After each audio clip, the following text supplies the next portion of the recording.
All right, looks like we are live, and welcome everybody to Standing for Truth.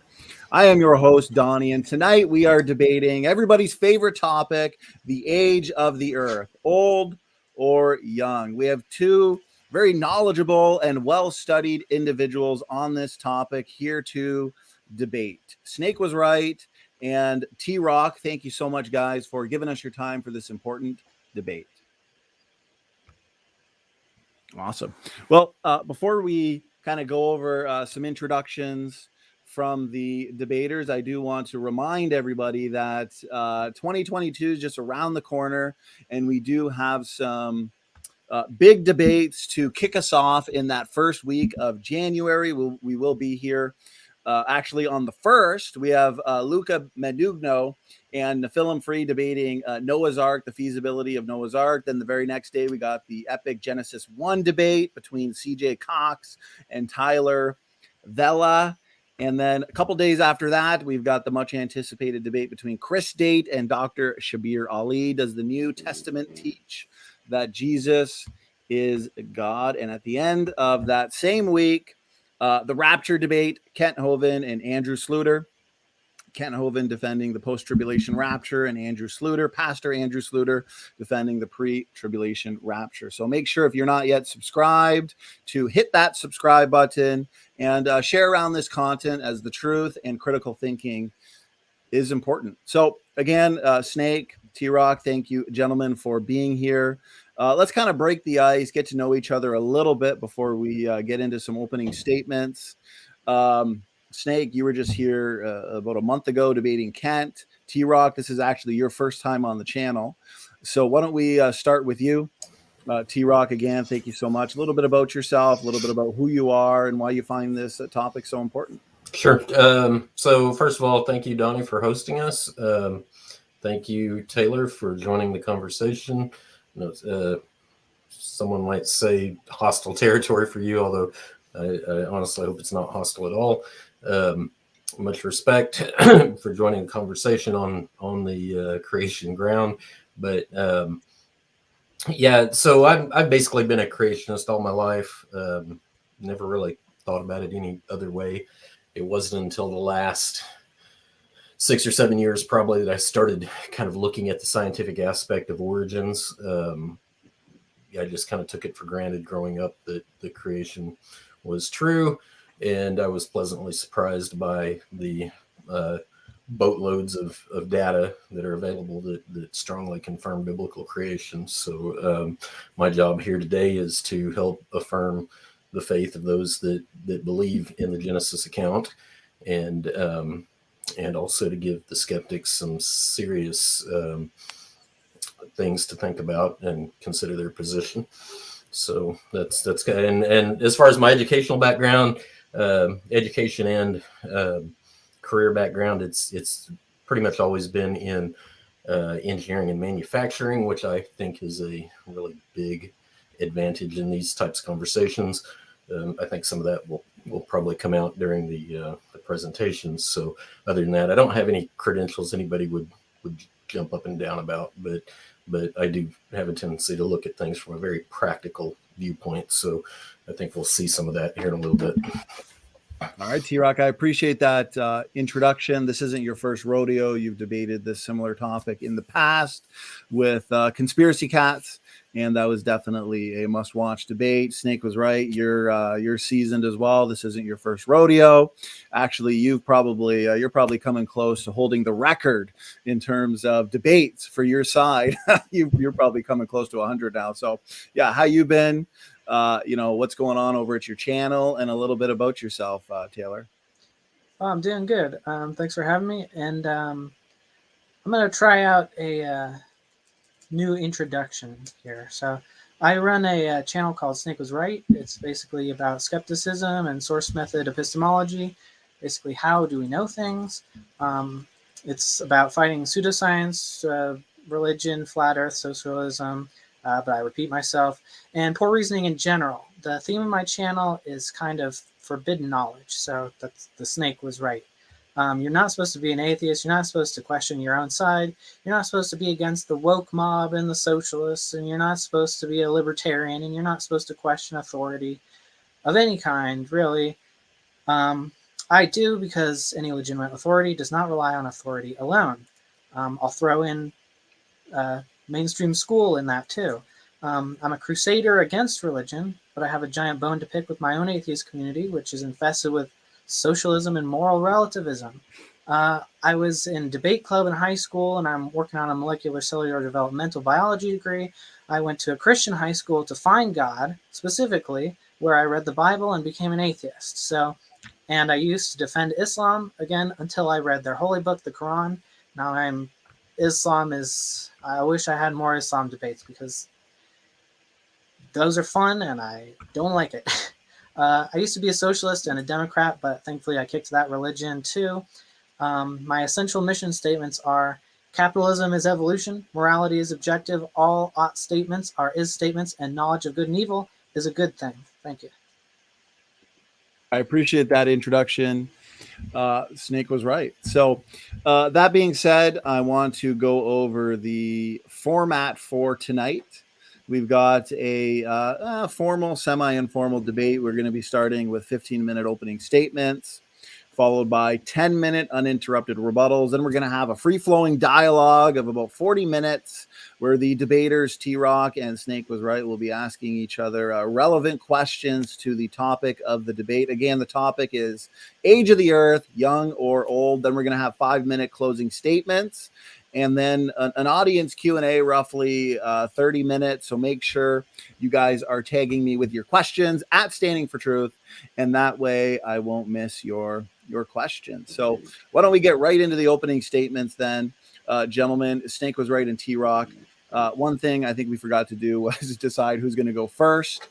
You both kind of have an affirmative tonight, so it's not old or young.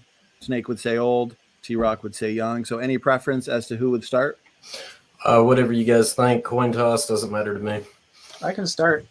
Okay. Did you want to do the formal thing where the person who starts also ends, or just do your normal thing?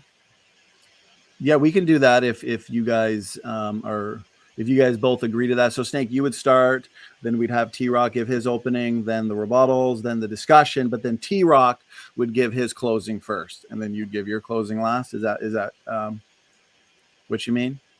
Yeah, if that's agreeable. Sure. Okay. Well, let's, you guys are easygoing. I appreciate it. So we will kick off the debate with Snake was right in his 15-minute opening statement.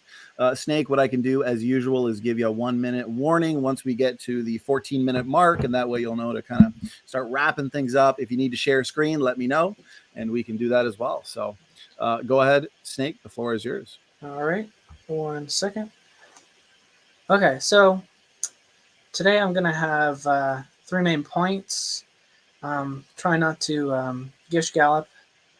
So that would be cross-confirmation of the dating methods, the deposition rates, and the heat problem that all preclude young Earth creationism, and in their own, and the first 2 are the main methods for proving the positive end of the side, the age of the Earth.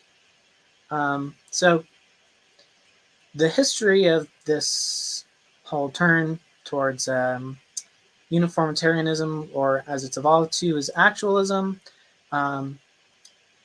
Basically, everyone was a creationist in medieval Europe when the sciences were starting to develop. Creationist geologists are the ones who overturned the young Earth flood model. That in itself should be telling that they thought there was enough evidence of the massive geological timescale to basically change their religious beliefs. They're still Christians, just thought the Earth was a little bit older. So, first point, kind of simple, but it's about the deposition rates. In particular, I love the Grand Canyon because it's always a friend to the side of science. The Kaibab limestone layer at the Grand Canyon is 300 to 500 feet thick. So we'll go with the thinner estimate, 300 feet. And the deposition rate of limestone has been measured in ideal conditions, which are cool conditions, to be 3.1 feet per 1,000 years maximum. So doing some math, that comes out to 300 feet of deposition comes out to 96.8 thousand years. So over 32 times the 6,000 year old Earth, 6,000 year young Earth proposed by young Earthers. This is why the young Earth just doesn't work. Just flat on its face right there, and that's the thinnest part of one rock layer, just one, almost 100,000 years.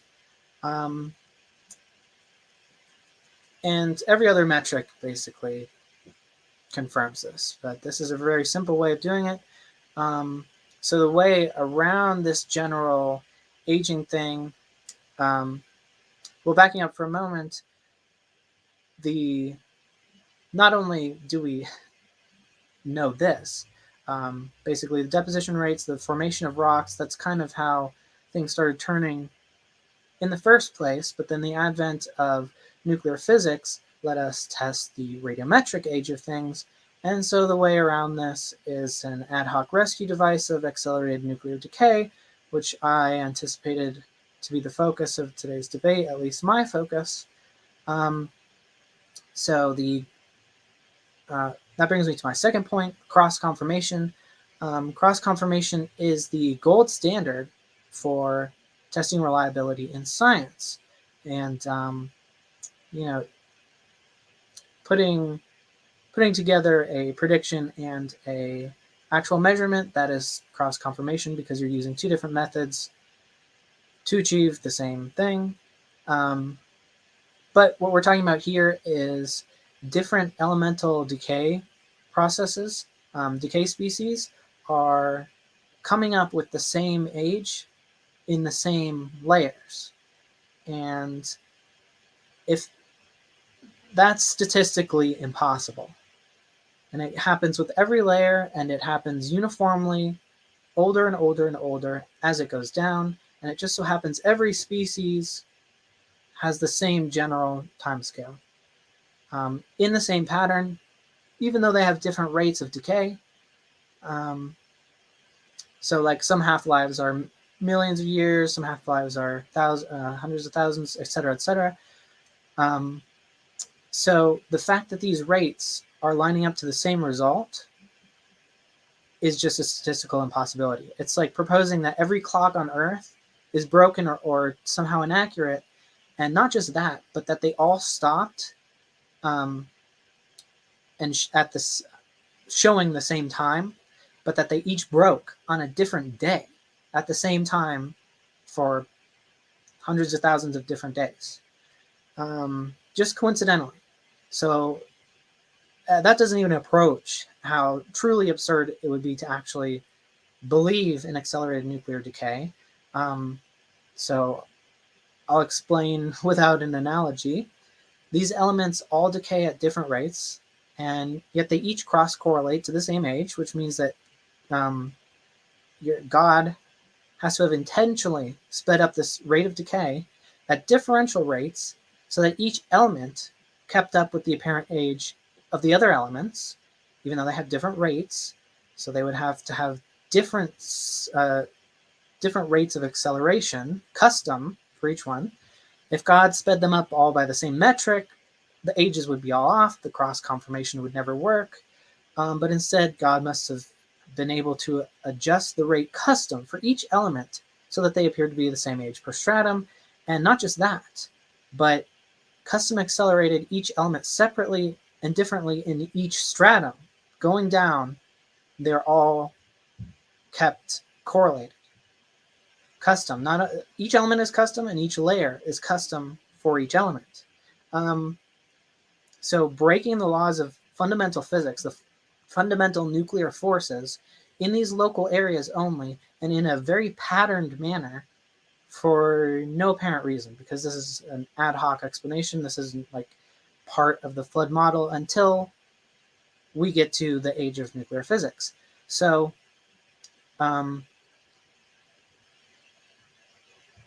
we didn't just see the acceleration of nuclear decay universally. It would have had to be local and custom for thousands of different rates, all keeping them up progressively to keep them correlated with each other. So it's hard to physically explain how insanely absurd this is. Hopefully I did an okay job. So again, it's not like this was always part of God's plan. It's a response to the fact that the rocks are appearing older than they should for a young Earth. This appears to have no apparent reason or function or goal. What does this accomplish besides confusing scientists? The best and brightest minds of our ages. The better explanation seems to be that the flood fairy tale was told by people who had no knowledge of nuclear physics, which becomes an especially bad problem when we're talking about the heat problem.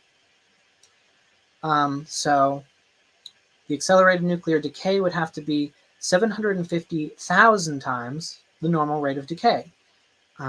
So it's not just, giving it a little bit more juice. And again, differential rates, not all 750,000 times.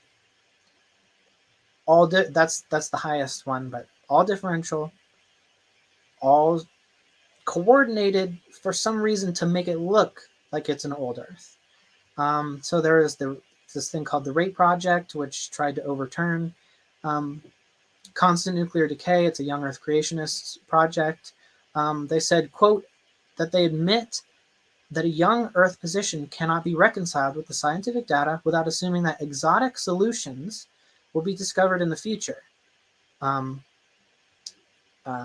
known thermodynamic process could account for the required rate of heat removal, nor is there any known way to protect organisms from radiation damage, and radiation damage being the least of our concerns here. The other quote I'll read from them is that the amount of heat produced could potentially vaporize the Earth's oceans, melt the crust, and obliterate the surface of the Earth. And I'll show the math for that. It's not even a potential. So we're just going to take the decay rate from uranium only and ignore all the others: strontium-90, potassium, cesium-137, carbon-14, which would compound the problem by at least 5 more times. Just the uranium alone would cause 8.5 Fukushimas, that nuclear power station that got flooded by a tsunami. 8.5 times the amount of radiation that emitted every second for every square mile for 6,000 years. And if you want to condense the accelerated nuclear decay into the flood year, that is 6,000 times worse. I don't know what 6,000 times 8.5 off the top of my head is, but that's every second for every square mile is basically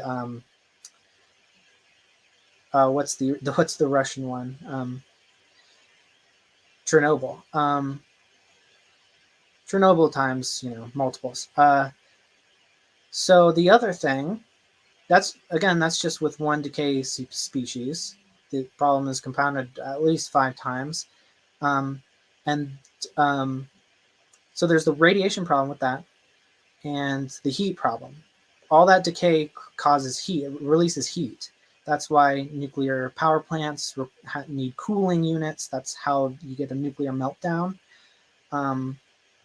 So literally, Chernobyl and Fukushima, the core melted through solid metal and concrete. You can go look at the pictures. It's quite amazing how hot this is. And again, that's 8.5 of them for every second, every square mile. And that's if over 6,000 years, which we've been recording for at least 2,000 plus years, and no sign of that. So the problem is compounded a lot. So that's one decay series, and that's just radiation. Andrew Snelling calculated, he's a creationist doctor of geology, that there would be 22,000 degrees in a similar radius, which would, just from, this isn't even radiation, this is adding on top. Oh wait, no, this is radiation. He calculated that it would boil off the oceans more than 3 times over. And then we have this radiation heat plus the subduction of continents, the moving of continents and rock at such fast rates during the flood model for the young Earth that would cause, and this was also calculated by creationist Dr. Baumgartner, 10 to the 26 joules of heat. And that would boil off the oceans more than 22 times over. And that's assuming a 300 increase of total Earth water. Because I know creationists say that there's at least 3 times more water under the Earth, so I just added that, and it's still, the ocean will be gone 22 times over. So that's basically it. The basically would have several orders of magnitude the temperature of the surface of the sun on Earth, that we would not have water, we would not have a solid crust. There's no way you can solve this unless you have magic. That's why the RATE project said there's no way to solve this without exotic solutions, and they assume that there will be in the future, which I would categorize as unscientific. Let's see, just wrapping up. Another cross-confirmation method is that asteroids have the same long-term ages as we measure on the Earth, yet we're not subjected to the proposed natural causes of accelerated nuclear decay. So yeah, locally changing the fundamental forces of nature for each element and for each stratum, that is magic. That is an exotic solution. There's no naturalistic explanation for this. There isn't a clockwork solution that, where some disaster can sweep away the heat, because all the air, all the water, all of the rock is going to be vaporized. So there's no way to hack the laws of physics at different locations and still call this natural. And as I usually point out, I'll correct this later if I'm wrong, but I think it's ICR. openly state that no matter what the science says, that their faith always comes first. So it's no wonder that no matter what the science is telling us that this is impossible, it doesn't really make a dent in these institutions. I find this fundamentally anti-science. And let's see, I guess let's just not forget that there's actually no reason for God to have made the accelerated nuclear decay. This is an ad hoc rescue device to explain the apparent radiometric age of the Earth, which actually gives us the single greatest blunder in all of creationist apologetics. And yeah, I think I'll be beating a dead horse if I keep going on. So there we go. Perfect timing, because your timer just went off, so I appreciate that. Snake, that was your 15-minute opening statement. Before we hand it over to TRock, we've already got questions coming in the audience, so I appreciate it. We should be having a solid audience Q&A. Just make sure you are tagging me at either SFT or Standing for Truth, and that way I won't miss your question. So TRock, we're going to hand it over to you. You now have 15 minutes for your opening statement, and I'll start whenever you're ready. Thank you, Donnie. I'm gonna share my screen, if you will. I can guide you through that. The fourth button, at least for my screen, says share. Once you click the share screen, another kind of separate box will pop up. Click share screen. You'll have a choice: entire screen, window, or Chrome. Under the entire screen, you'll see like a mini screen of your computer screen, and just make sure you click it. Once you click it, the share button at the bottom will highlight blue, and then you click that and you're good to go. Yeah, I see you. Looks good. Looks good. Oops. I think looks like it's going to be me versus you now. Snake was right. So the much anticipated round 20 between Snake was right and SFT. You're muted, Snake. Whoops. See, I told you, I thought I was going to go short on that opening, and it was 15 minutes exactly. 15 minutes right on, I know. Opening statements, rebuttals, they fly by. TRock should be back. I'm guessing he just accidentally clicked the leave studio, which is pretty well right next to the share button. So we will wait for TRock to come in. And while we do, I'll remind everybody we've had a week full of debates. Last night we had Jackson Rowe and Jonathan Guzman debate the important and interesting question: did modern birds come from theropod-like dinosaurs? That was an epic debate, very intellectual debate. Both Jackson and Guzman did a fantastic job. Then a couple days ago, we had a soteriology debate, got a little heated, but looks like everybody had fun. It's getting some good feedback. I debated Daniel Mira. Can a believer lose his salvation? So definitely check that out. And in a couple days, we're going to be having Luca Medugno here debating the film free, the feasibility of Noah's Ark. Now, I have been in the works putting together some big debates. So just to let everybody know, get them kind of excited. In March, we got some great theology debates, including a really big debate on sola fide between a couple seasoned debaters. I'll announce that once I get the exact thesis kind of nailed down, and I'll add it to the event section and the upcoming live stream section of the channel. So make sure you're checking the website, standingfortruthministries.com, as well as the main channel, the upcoming live stream section, which I am updating pretty well as quickly as I can when I get debates scheduled and good to go. So let's see if TRock, in case he needs another link, let me just send it to him through,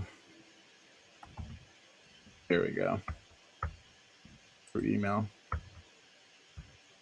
just in case. So as you guys can probably see, we've got a couple days off, New Year's Eve, tomorrow and New Year's Eve. But the first week of January is going to be just packed, nearly a show every single day. And then my wife's due January 9th, but it could be a little bit before, a little bit after. And so I've kind of got a window there where there's about 10 days, nothing scheduled. But if we do shows, which we will, it'll just be kind of spur of the moment shows. Then right after that kind of 10-day window, starting on the 21st, we've got nonstop shows again. So this specific formal debate has been scheduled for quite a while. It is very much anticipated. I'm excited for it. Chris Date, Dr. Shabir Ali. Obviously, both of these scholars are seasoned, and that means this is going to be a debate to remember. So, does the NT teach that Jesus is God? Chris Date versus Shabir Ali. On the second, two more seasoned debaters, CJ Cox and Tyler Vela, debating Genesis 1. What's the proper understanding of Genesis 1? So that's going to be a lot of fun as well. Should be a good, sophisticated dialogue there. And then, of course, the big rapture debate, Kent and Andrew Sluter. Andrew Sluter is very knowledgeable on the pre-tribulation rapture, and he's done debates on it in the past. So he's seasoned, and Kent is very knowledgeable on the post-tribulation rapture. So two giants in the world of end times theology going to be debating that important topic. So I'm not sure if TRock is having computer issues, because typically when somebody drops, they're back in by now. So give me a minute, guys. We're just going to go on a short break here until TRock gets in, because I should shoot him an email. So give me a second, guys.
Well, that just went through the entire now streaming. So I've sent TRock an email, and I don't see him in the live chat either. He knows the debate. He knows where to find it. It'd be nice if he could say something in the live chat. Let us know if we're gonna get to him. I'm not sure if his power went out or what, but we did figure out any bugs before we went live. So I guess we can do. We'll wait another 5 minutes. I suspect he will be back. So whatever the issue is, we want to give him a few minutes to, if his power went out, get his computer back online and get back into the stream. So I've sent him another link, and Modern Caleb says maybe his internet cut out. So Jackson Rose says you take over for him. Maybe this was a round one knockout, Snake. I mean, first time for everything, right? Yeah, I mean, I know my computer's having a heat problem, so maybe that happened too. Heat problem all around. Yeah. So okay, guys. Well, we'll give him another 5 minutes. And I'm cool with waiting for kind of all night. Yeah. No. So, no rush there. Okay. All right. Good. Whatever if the audience all leaves, then yeah. So stick with us. Yeah. Iron Matt says the moderator will turn into the debater. No, guys, I'm not in debate mode tonight. I've already had my debate this week, so rest of the week off from debating. Godzilla Freak says I wasn't expecting such a fast debate. Quickest debate in history, but I do believe he'll be back because he's been excited for this, and we got out any tech issues. We spent about half an hour before we went live, so yeah. Well, let's give him some more time, guys, just to if it's a computer issue, he can make sure to get himself back online, and maybe I'll give him a message over Facebook here. So here we go. One more kind of commercial break here, and give TRock a little more time to get back into the studio.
All right, we are live for audience Q&A with Snake Was Right.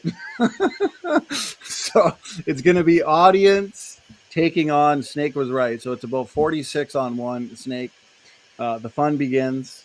You know what? You've had several debates on this topic now, so it's time to enter the big leagues. So if you want to take some audience questions until TRock comes back. Even if TRock could just say something in the live chat or even through email to kind of let us know what's going on, unless he was raptured, which means the debate for January 7th looks like the pre-tribulation rapture takes it because TRock's been raptured, or maybe he's fallen into a black hole. I'm not sure. So why don't we get through some of these questions here? So here's a question that came in for you. Snake, coming at you. George Bond. Or should I say James Bond? Let me see here. I'll put it up on screen for you. Let's see. Question for Snake Was Right from George Bond. Why do we find recumbent folds on the Coconino sandstone if this was the result of Aeolian deposits over millions of years? I'm not sure what the contradiction there is. I can't give like a totally confident answer. I'm not a geologist, but if I had to guess, it's probably the same process by which any rock stratum gets warped and folded. Probably deposited, lithified, and underwent heat and pressure.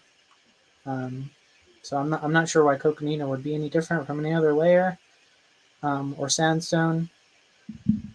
I do know that the deposition of fine-grained, non-flocculated sandstone also deposits way shorter than, way slower than the young Earth creationist timescale allows for. Yeah. Okay, well, That's I all appreciate I got for that. There you go. There you go. Steadfast and Easy gives a super chat. I know I'm late for class, but I got a note from my mother. You're lucky. You're lucky. I'm gonna have to look that over, make sure that it's not really a note from you, Steadfast and Easy. But as of now, no detention. So let me. There we go. I appreciate the support. Oh, okay. So here's a question that comes in from Greeny. I want to ask Snake, why do stormtroopers use iPhones? Because they couldn't find the droids they were looking for. Well, you know what? Let's see. Let's debunk that now.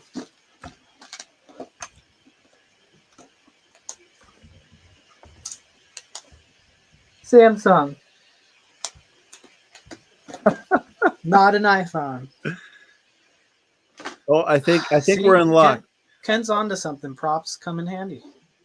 No joke, Steak. I was this close to start going at it with you on the heat problem. This close, but then TRock has made his way back. TRock, we thought you might have been raptured. We thought we might have you may have fallen into a black hole, but you're here. So we appreciate it. Everything all good, brother? Oh, you're on mute, TRock. Did you guys hear my presentation? No. Oh, man, you were doing a presentation that whole time. We lost you about 15, 20 minutes ago. Oh, no. I'm so sorry. I hit the share screen thing and went straight into my deal and went into presenter mode on PowerPoint. And I was under the impression the whole time I was on full audio. No, we were sitting here waiting for you. I sent you about a dozen emails and dozen messages in the live chat. So we've been, but that's fine. That's fine. It happens to the best of us. We're just glad that you're okay and you didn't, actually fall into a black hole. Lucas says that's epic. That is kind of epic, actually.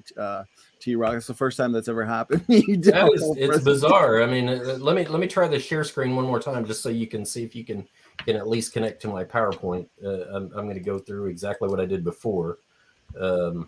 What did you press to get out? Did you accidentally press leave studio? No, I just literally went over to my deal and so see how it looks right now? I'm in standard PowerPoint mode. I just hit F5 to go into presenter mode. Yeah, you're good. I mean, you're still here. You're still here. That's literally all I did.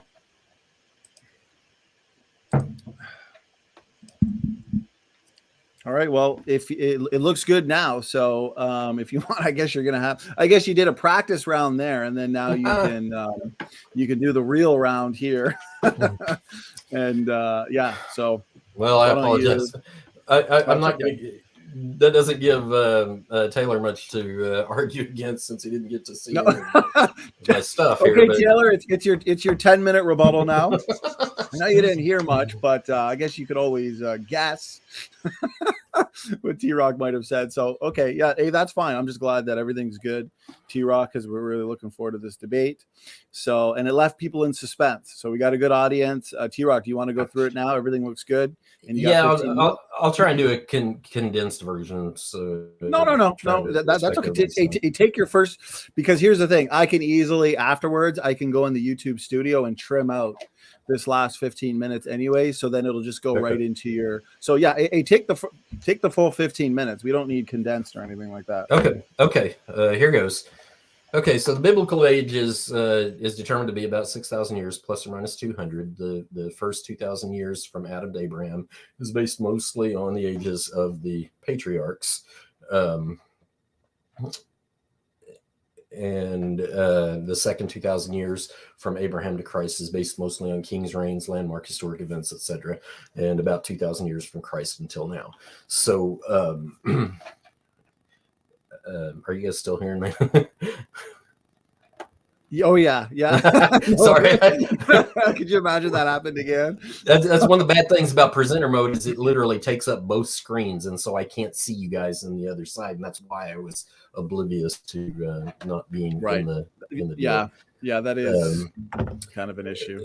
Okay, so anyway, the reason the historical account in the Bible should be taken seriously is because these were not uneducated people. For thousands of years, people have been able to build very complex megalithic structures, far beyond what most people can even fathom to try and do today, including engineers and structural scientists, stuff like that. Structural engineers, they just almost nobody has a clue on how to build. Like the Great Pyramid, for example.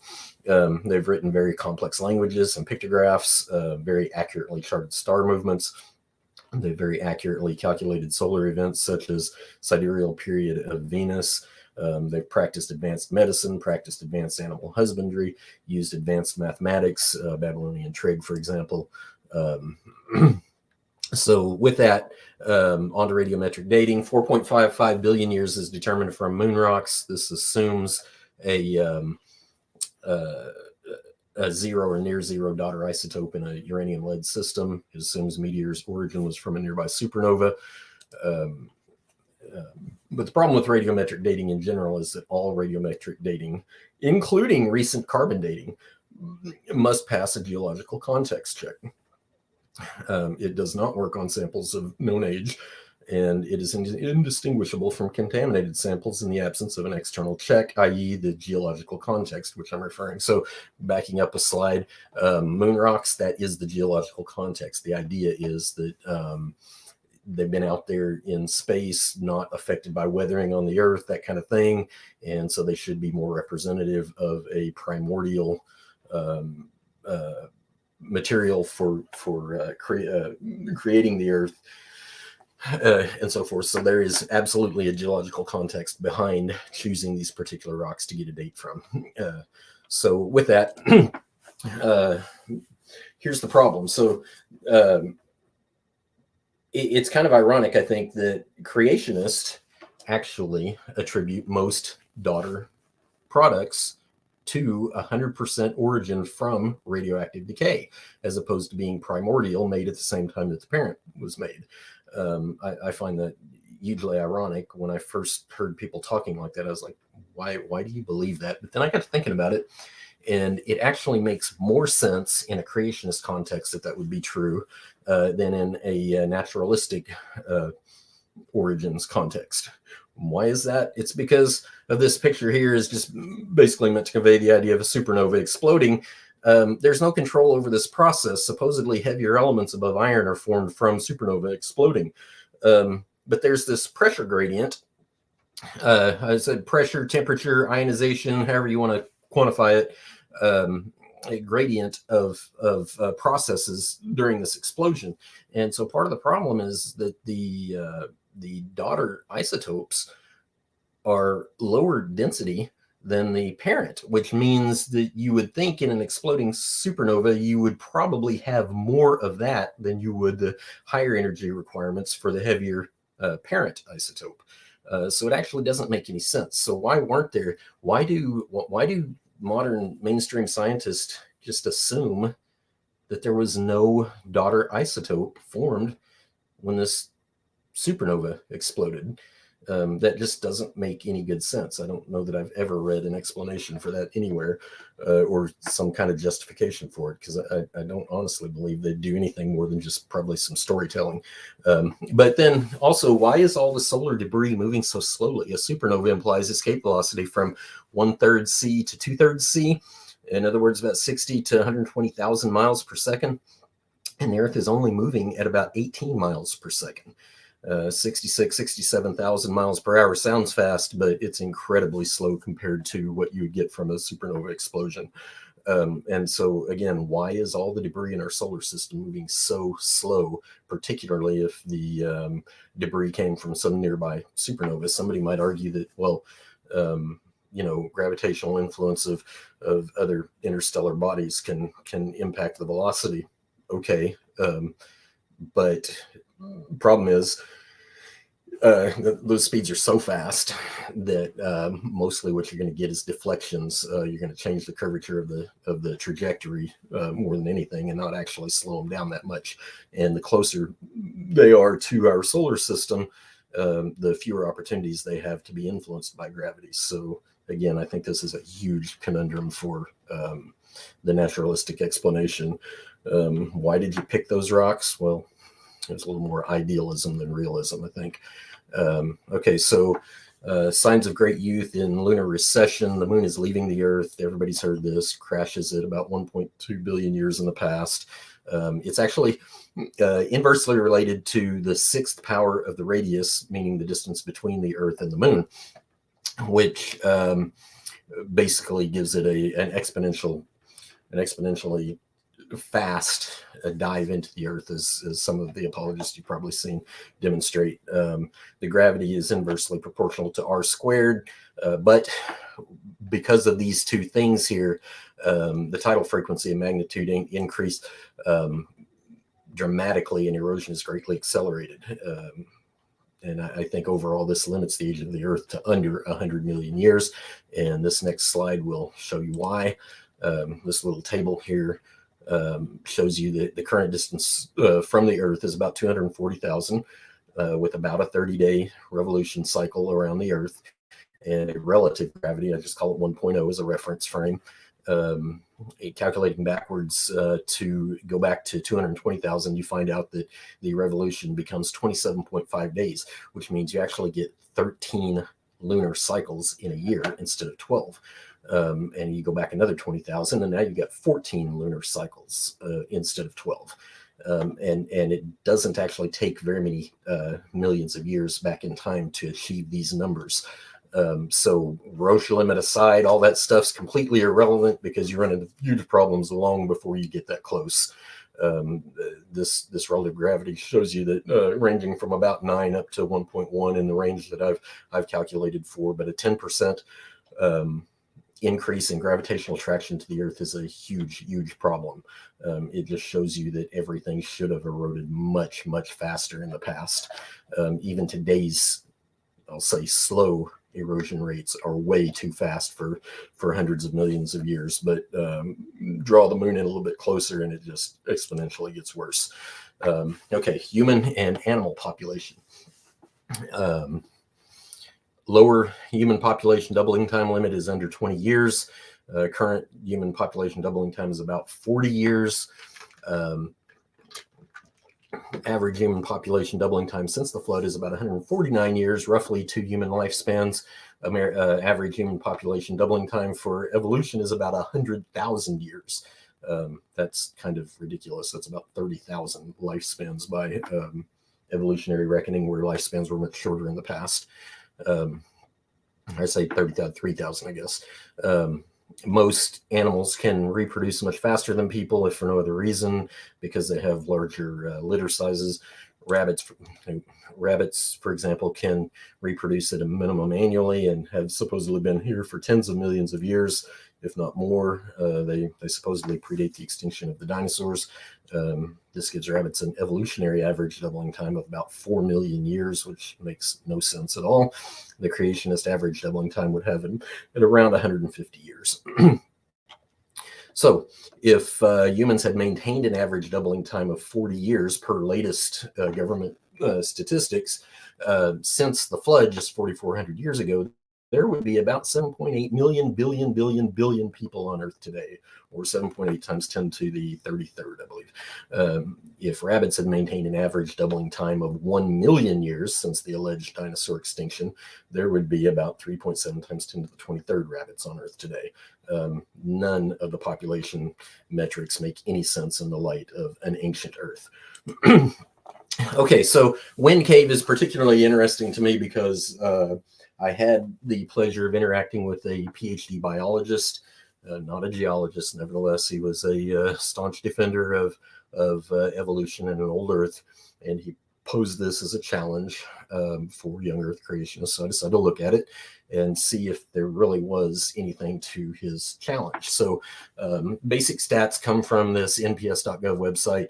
Allegedly 350 million years old, first cave passage at about 320 million years ago, continued marine deposition and erosion for about 240 million years, tectonic uplift at about 40 to 60 million years ago, tectonic uplift further opened cavities within the limestone. Now that I'm fixing to show you why that does not make sense. That's in quotes because that is exactly what they said on that website. The passageways, here are the problems. The passageways are too parallel to the sedimentation deposit. You can look in this view right here, and they just run really nice and neat and parallel to the sedimentation. So given the overall age, you might kind of think that makes sense, but it really doesn't. There are no, and this is why there are no significant pooling cavities following the uplift. So this 40 to 60 million year timeline implies about 11 to 17% of the overall cave history was in some sort of uplifting state, which means if it really was the product of very slow, gradual acidic etching to create the cavities in there, you should have some pooling in here that kind of drops down to the bottom down here, and they're just not there. Everything looks like it came straight down vertical and ran straight horizontal, with the exception, which I think is really interesting, the way the mouth of the cave opens out to the outside. What's wrong with that? There's something wrong in the context of how they think this cave formed, and that is that it actually, there's no particular reason for it, the opening, to suddenly take an upturn and come out the side. That doesn't really make any sense. What it looks to me like is probably more the product of some gassing pressure inside there, just kind of blew out the top, sort of like how you'd squeeze a tube of toothpaste or something. So that feature alone makes it look like this whole thing is not actually 100% product of acidic erosion anyway. Triassic, Jurassic, etc., are completely missing from this particular formation. That's sandstone above there. I don't know exactly what the age of that sandstone is supposed to be, but nonetheless, the ages that are typically associated with dinosaurs and their precursors are just not in there. So anyway, geologic column. Where does the entire column exist? Well, a handful of places arguably have representative strata for the entire column, meaning mainly from the Cambrian on up to the Holocene, not necessarily so much the Proterozoic Archean and the Hadean. But anyway, the problem is they're missing the vast majority of the time. Beyond that, most locations are very random in what they contain and even what appears at ground level. See Wind Cave, for example, above, it looks like a 2 ages captured out of all of this stuff. And many sites have Jurassic, Cretaceous, etc., right at the ground level with nothing on top of them. This example here is given from the creation website, but this is a sample from North Dakota where the complete column is supposed to represent about 100 miles, but the actual place where supposedly the whole column exists in North Dakota has like 3% of that. So it's like almost all of the time, alleged time, is missing completely. Meanwhile, unconformities, nonconformities, etc., are the norm, with sharp and distinct boundaries between each layer. Erosional remnants are almost completely missing, along with bioperturbation and 1 minute. soils. Got it. And so there's almost nothing. There's almost nothing in those layers that suggest any time passed between the formation of any given layer. You want to talk about erosion? There really isn't any. I've heard mention about raindrops in there. Okay. Raindrops have to be captured really quickly, otherwise they disappear in a day or two, and that's not the type of erosion you would expect if vast periods of time have gone by between what you should see is very deep cutting erosion of some sort, and it's not there. And so this nice pretty picture of the Grand Canyon kind of reiterates what you see in the schematic there. So I'm going to go ahead and stop right there and kind of see if we can let this conversation continue. I appreciate that opening statement and the visuals, TRock. Also, thank you for your patience and endurance. TRock, I know you pretty well just did 30 minutes of opening presentation, so you're probably winded a little bit, which means we'll give you a 10-minute break right now. So, Snake can do his rebuttal. So again, thanks for your patience there.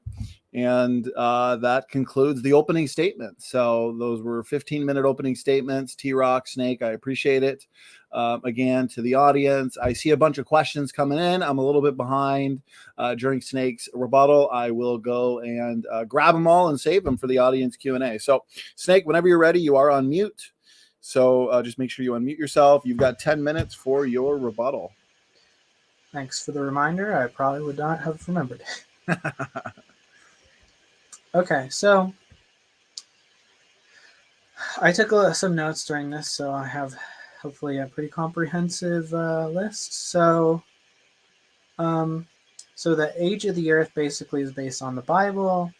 I won't go into that too much, but it's not reliable. It's just basically you wouldn't rely on any other religious text for that, and it's never stated explicitly.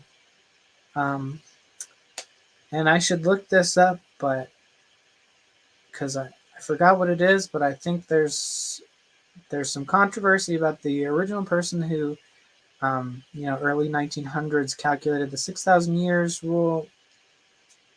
People have gone back over it. It's not exactly 6,000 years. I think there was a little bit of fudging or just not accounting for everything going on, but I wish I had more. I wish I could tell you the name of those people, but that's all I remember for now. So the point about the ancient peoples were not stupid, that's definitely not what I'm trying to insinuate. If that was ever thought that that's what I was doing, ancient peoples were very advanced, more advanced than I think we give them credit for most of the time. I agree, but they did not know nuclear physics, certainly, and they did not have a rigorous scientific method. So most of this, that's why science has advanced. Most of this stuff, the natural sciences were not much of a thing. They medical science, they did know some about anatomy and kind of medicine through trial and error, but the four humors, for example, was a postulate in medicine for a long time, into I think even the Renaissance. So they did not have as advanced a scientific method as we do today, even though they had a long history of trial and error, things that would work. They had very creative minds, very ingenuitive, lots of ingenuity. Um, so, yeah, I don't think that they would have known about the heat problem because that is based on modern scientific discoveries of the atom and the fundamental forces within. And so the radiometric dating, so the problem with dating for like current known ages, like dating a volcano that just erupted, is that's within the margin of error. So you're going to get trace elements and contaminants that either haven't boiled out yet, or the trace elements, which should be negligible at the low level of uh, the contaminant, the parent and the daughter, creates an unrealistic ratio, which looks like a long-term ratio because nothing has actually decayed yet. So we know that this is a problem, and that's why it's within the margin of error. But radiometric dating has been shown to work with known ages. They've dated things from the Middle Ages with known dates that were recorded contemporaneously, and the carbon dating usually is what we use for those kinds of things, unlike dating rocks, but it's the same principle. And they've been accurate. Um, but again, carbon dating still can't be used for something that died 5 minutes ago because it needs time to decay and get that ratio a little bit more separated. So then there's the claim about the absence of an external check for the mainstream geological dates, and I would say that there's at least, well, for carbon dating, there's obviously the recorded dates, which are much more reliable than myths and legends from much longer ago, because we also cross-confirm historical documents. Also, there's cross-confirmation for the individual decay species, so it doesn't actually matter what concerns you have about how it works. You literally have to understand nothing about this, and as long as the different decay species are cross-confirming each other, that is complete confirmation right there. So the other thing is, so I know you guys accept the Bible as an external check, but I do not. So I don't think that there is any external check for the creationist claims for the age. There's no test we can actually do. Just, a book of myths that is kind of extrapolated. It doesn't actually explicitly say. So, and then there's the question, why wouldn't daughter products be formed simultaneously with the parents? So we've only ever observed these isotopes as product of decay, and so these daughter elements exist simultaneously with the parents. But an isotope, for anyone who doesn't know, is specifically a variant of an element, and usually kind of an unstable version, because this basically means variation in neutron. So the proton defines the proton number defines the element, and decay can cause loss of proton, electron, or neutron. So usually isotopes are going to be losing neutrons. That changes the weight of the element. Loss of electrons can also affect this. Loss of protons will cause the element to become a different element. So the specific atomic number, which is neutron and proton together, for some elements, the isotope is the neutrons are different from typical elemental stable versions, and we know that specific isotopes, specific atomic numbers for certain elements have only ever been observed to have come from an element that is decaying, like if something has, I'm just picking a random number, 10 protons, 10 neutrons, and it loses a proton, well, then we know that this is an element that's come from a decay product. So lunar recession. I'm not sure why increased gravitational attraction is a problem, but let me go through some numbers here. As for the recession, so 14 billion years ago times 4 centimeters of recession is 180,000 kilometers. Current average distance of the moon, 385,000 kilometers. The Roche limit is 18,000 to 9.5 thousand kilometers, under which the moon would collapse into the Earth. So 385,000 minus 180,000 is 205,000. 205,000 is greater than 18,400, so the moon is not going to crash into the Earth. And again, I'm not sure, maybe we can talk about the increased gravitational attraction, why that's a problem, stronger tides, I don't know. So the reproduction rates, first of all, populations don't double like that in nature. Like the reason human populations expand a lot like that is because we're also expanding our food supply. So populations tend to stop when resources go thin. You just start dying off. It's a self-containing problem. Predator populations explode. 1 minute.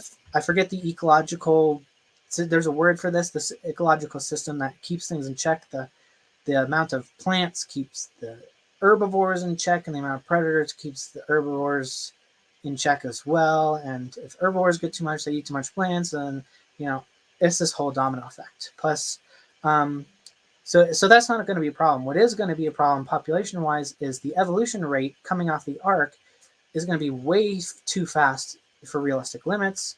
That's going to be 1 species per kind per year, going off of Answers in Genesis kinds. And your question about let's see, well, the wind cave, I agree. Erosion, gas pressure, I mean, that seems like you explained it. And sometimes erosion is more significant than deposition, so it makes sense. We wouldn't always expect every geological strata to exist everywhere. And the sharp contrast in layers is due to different geological conditions. Things turn to deserts and rainforests and back again, and different deposition all around the world. And I'm glad to see that you at least accept some geological comment. So. All right. Well, that concludes Snake's 10-minute rebuttal. Thank you for that rebuttal there. Snake was right. We're going to pass it on to TRock. TRock, you now have 10 minutes for your rebuttal. Whenever you're ready, go ahead. Okay, so I'm going to kind of rebut the rebuttal here. I'll just be honest with you, not to be rude at all, but that's some pretty bad logic for most of that. No nuclear physics. Okay, you don't need nuclear physics to know whether you built a boat. You don't need nuclear physics to know whether, how old you were when your eldest son was born. You don't need nuclear physics to know, events that happen. Didn't need to know about a heat problem. The heat problem is actually, by and large, more of a talking point than it is an actual problem. I'll get into that more later during the open discussion, probably. Definitely not something I shy away from. But the heat problem is not what people think it is at all. Margin of error for rocks of known age. This is a pretty common thing for long agers to suggest. And basically, there's a problem with that, because if you go and like the Mount St. Helens example, you go and you try and get a radiometric date off of it, it'll be a potassium argon issue probably, and you'll get this number like 300,000 years plus or minus 300,000 years, and that's supposedly within the margin of error. Okay, let me explain why that's complete baloney. Because now, if you said 300,000 years plus 300,000 minus 0 or minus some very small number, it would make sense. But then if you did that, you would be admitting that it didn't work anyway. Why doesn't the minus 300,000 work in a margin of error? Because you're essentially saying you measured isotopes that didn't even exist. And if you're able to measure isotopes that don't exist, how do you know any measurements you ever take are correct? So yeah, a minus plus minus equal margin of error for rocks of known age, it just makes no practical sense at all. Known dates from the Middle Ages. What were you saying about that? Known dates from Middle Ages. Again, I think the context there was carbon-14 dating. Again, every radiometric method requires some sort of geological or archaeological context to verify. Nobody just sits down and writes a formula and says, poof, now I know the age, without comparing it to something to see if they think their calculation was correct. So when you date something from the Middle Ages and you get it correct, you only know it's correct because you had something to compare it to verify that. Cross-confirmed decay species. I'll be honest with you, this seems a little too hand-wavy and kind of a hasty generalization. Cross-confirmed decay species. The reason I've never bought into this idea is because instructor after instructor after instructor at the university level will tell you that when it comes to radiometric dating methods, there is a preferred method for a given time range. So the younger stuff would be typically potassium argon. The older stuff above that might be something like rubidium strontium.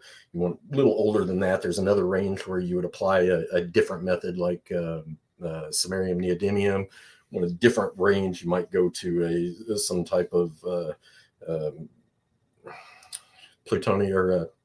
uranium lead system. Anyway, point is they segregate them out into these different ranges where they think they work the best. And so there's not this neat little confirmed decay rate across where you can just pick up one sample and say, oh, I'll use 5 different methods and get the same exact age off of 5 different methods, because they all have prescribed ranges that they believe that they work in.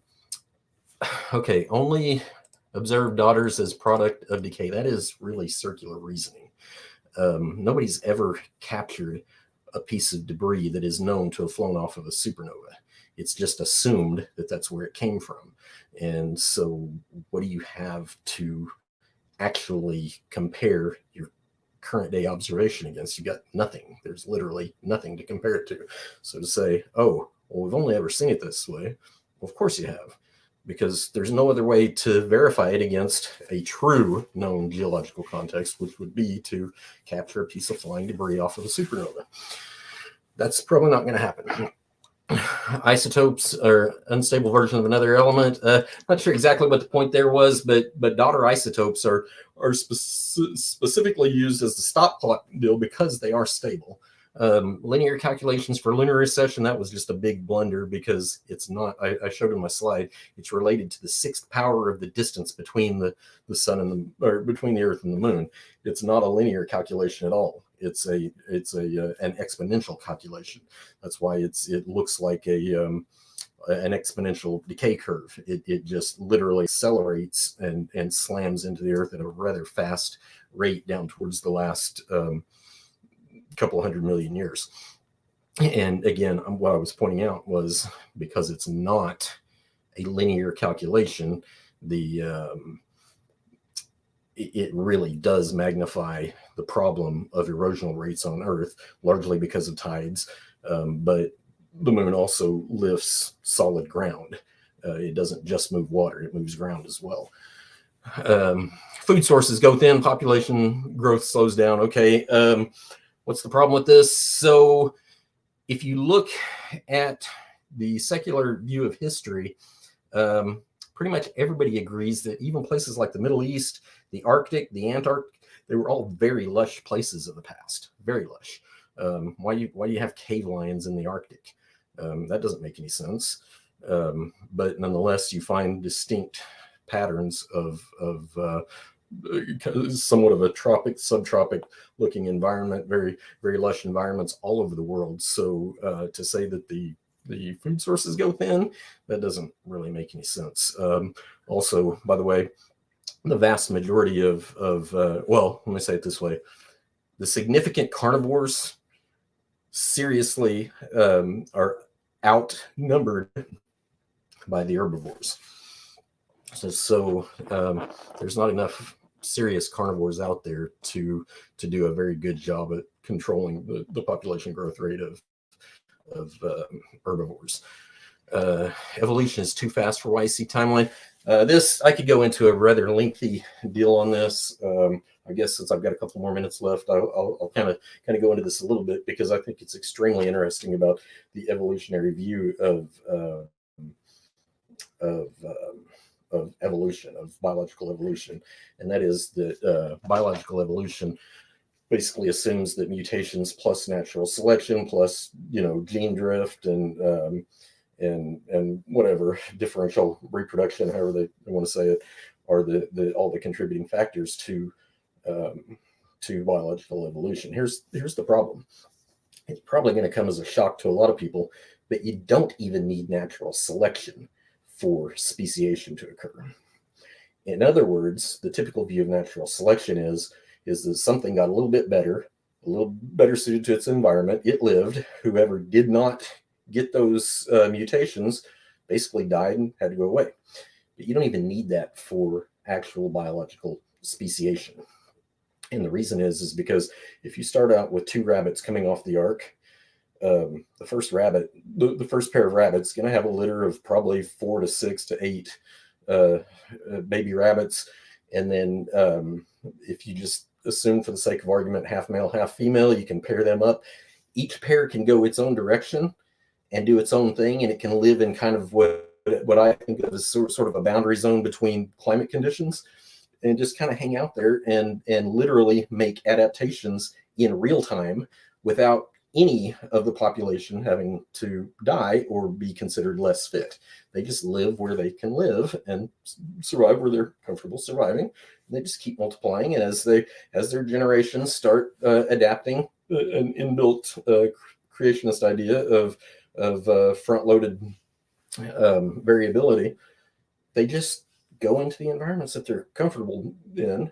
And so, for example, you think of like color changing animals. So it's obviously well known that Arctic climate animals have very white fur, like Arctic foxes, polar bears, different things like that, wolves, whatever, because that's what that environment does to the fur color of the animal. Interesting. And then you think of other animals like a chameleon that changes its color literally on the fly, and there's a few other animals that probably do it. Interestingly, I took a bass one time and threw him in a tank, caught him out of a pond, and threw him in a clear water aquarium. And within seconds, literally within seconds, his color completely changed to match the new tank. And so the point is that those types of adaptations are built in, and they can happen in real time. So when you got populations spreading out, the first litter of bunnies is 6 bunnies, say, and then you got 10 seconds. three subpopulations, and then the process just continues on, and you can get population growth rate and speciation very, very quickly like that. All right, I appreciate that 10-minute rebuttal, TRock. That concludes the opening statements, the 15-minute opening statements, and the rebuttal round of 10 minutes. Great debate so far. You guys have obviously put some work into this, so I appreciate it. Lots of points to discuss and lots of topics for you guys to kind of address and have a discussion on. So that being said, we are moving into the 40-minute discussion portion. And what we can do is allow Snake Was Right to kind of kick us off in this discussion, since TRock just ended with his rebuttal. Snake, maybe you had a few points you wanted to address, followed up by a question. But gentlemen, I will moderate as needed, but we'll try and keep this kind of free-flowing and organic. So go ahead, floor is yours. And Snake, you can start us off. All right. Well, I don't know if I want to make any points specifically, because there's a lot there. Maybe we can get to all of it. I didn't see any really good responses, but I guess we'll go with so there was no response really at all to the heat problem. So why do you think that that's so trivial? Well, just make sure you unmute, TRock. Thank you. You're good. Yeah, no, I deliberately left that one alone because it's a little deeper conversation. I didn't want to have to buzz through it super fast. So yeah, the reason is because when you look at the energy equation, it is literally, it's the well-known E equals mc squared, right? And it is literally an energy equation, not a heat equation. That's kind of important. I do realize that a lot of the professional apologists kind of talk about it as a heat problem per se, and that's okay. But it is an energy equation, not a heat, not a heat specific equation. Now, the idea of heat, of course, comes from the fact that the particles fly out of the parent isotope and then instantly collide with something very nearby and then create, thermal issues right away. So why is it not so much a problem? Well, one of the big assumptions I think people just kind of hand wave right past is there's two pieces to this. One is that some of this apparent nuclear rapid nuclear decay is associated directly with creation week, not the flood, and some of it's associated with the flood. By a lot of the mainstream creation, or a lot of the higher big name creation geologists. Some of it is associated with the flood, which is fine. But here's the deal. So for creation week, you can't say hardly anything about that because, and to be clear, let me be real clear here. And I apologize. I don't want to take too much of the time here. It's just that this is kind of a complicated subject, but. To be real clear, I do not invoke miracles where the Bible does not specifically give me cause to. So I'm not going to say, "Oh, God must have done this, that, or the other," if there's nothing in the Bible that tells it. God tells us where He intervened, and so that's where I would insert miracles, where God literally said, "Hey, I did this." And so the flood, literally, He says, even I, do bring a flood upon the earth." So He's saying, this is not random chance. This is not some weird astronomical problem, some big planet swooped by and distorted the gravity of the earth or whatever and caused a flood. It's none of it is random at all. God literally did it Himself. The Bible tells us that. So, having said that, how much of this accelerated decay happened in what period of time? That's kind of the point. Did it happen over one day instantaneously? Did it happen over 150 days, over 371 days of the flood? Over what period of time did it happen? So I'm going to suggest that it probably did not happen in 1 or 2 days. It probably happened in a bunch of days, if there was such an acceleration during the flood. And so what I suppose happens is in the granites where you find this accelerated decay, what you get is, yes, you start out with heat, but you're also fusing water through the granites at a very fast rate. And so what are you doing? You're converting heat energy into mechanical energy.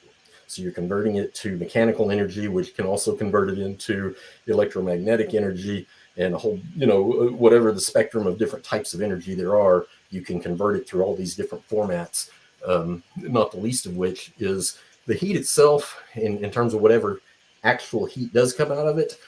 The core of the earth is much, much, much greater volume than the crust of the earth. And so it would literally act as a heat sink. So yeah, between the core of the earth acting as a heat sink and converting energy across a number of different forms, including kinetic energy is one of the big ones, I think, because it does account for rapid movement of the continents. So yeah, that's essentially why, because I think people are just generalizing what a heat problem is too much and not breaking it down to its actual energy components.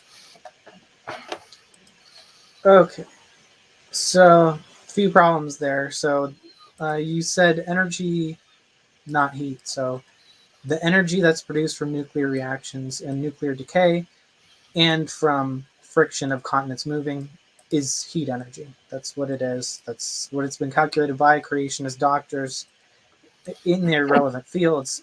And you said heat is converting to kinetic energy, but again, that's completely backwards. The kinetic energy is happening first. The continents are moving, which is creating the heat. So it's not that there's just heat all of a sudden, and then that moves the continents. But you are right in some sense that heat can create kinetic energy, in that this amount of heat will literally cause rock and water and gases to explode off of the planet at high speeds. So the and the if you're going to condense the accelerated nuclear decay down to a year, that would be 51,000 nuclear meltdowns per square mile per second for a year. And so, yeah, that's going to explode everything out into space, including Noah, including everything else. So, and the core of the Earth is not going to be able to sink that kind of heat either, because the heat's occurring at the surface at first, so it's going to vaporize all the water first, even if the heat's going to go into the core, which I don't think the core can take 25 times the surface of the sun. So would you like a response to that? Okay, again, it's kind of a hand-wavy thing to just say, oh, all this heat just comes out and blows everything apart, because you're giving no context for how long did the accelerated decay take and exactly what was that rate. So, and one of the comments that you made was that that the kinetic energy came first. Well, that depends on whose model you're looking at. That's not a known historic fact. You don't know whether the continent started moving first, or whether the decay, the accelerated decay started first, or if they started simultaneously. There's just no way to know that. The best you can do is just take a sampling of the present day data and make a best guess at it. So how is that hand waving? Because I gave you the exact rate for a year and for 6,000 years. Well, it's hand waving because, like I said, you're still not breaking it down to all of the base components of the energy. So, for example, it's well established fact that you got all these guyotes in the bottom of the ocean, and they're planed completely flat across the top. They're essentially just volcanoes that have been planed across the top of them, but they're so far underneath the current ocean level that something's not right. That didn't happen underwater to those. That happened while those were up high. So if during an accelerated decay event, and again, not really knowing exactly what the rate and exactly what the heat sink provides in the core and all that stuff, you can make reasonable assumptions that you got the same basic mechanics as what we would use in a nuclear reactor today. We convert the heat into usable energy, which is what I'm suggesting here. And so that what that means is, if you take the ocean floor and you accelerate the decay of the basal granites underneath it, or the basalts, and then you lift the entire ocean floor, how much kinetic energy is that? If you lift the entire ocean floor up to help flood the Earth and then let it collapse back down, that is a huge, huge amount of kinetic energy. It's not insignificant. Which would be converted directly into heat energy as soon as it slams back down or has any friction. And that's one of the calculations that no, it's like any other had. It's like any other falling process. How fast is it falling? What's it falling against? There's a bunch of factors you into that. You can't just say. Well, I'm going off the I'm going off the numbers from it was Baumgartner or Snelling, who are both creationist doctors. So doctorates. So it's, and the rate project, which is a creationist project, same thing. They admit that there's a massive heat problem. And the thing that you said about nuclear core converting heat energy into kinetic energy, well, they take a small fraction of that. It's basically a steam engine kind of thing, because it creates steam. But that's why nuclear power plants melt down, is because there's so much excess heat that the coolant systems fail, and it melts through solid steel and concrete and bedrock.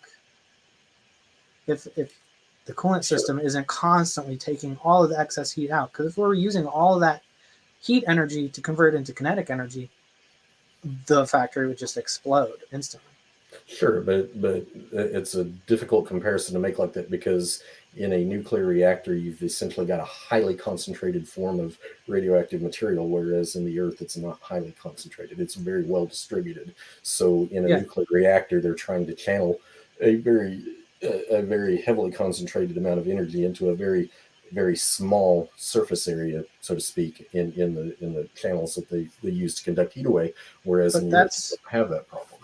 But that's what it would look like if you had accelerated nuclear decay, is you would have high rates of nuclear decay, which is what a nuclear reaction produces, and that's why it produces heat. So that's why it's comparable.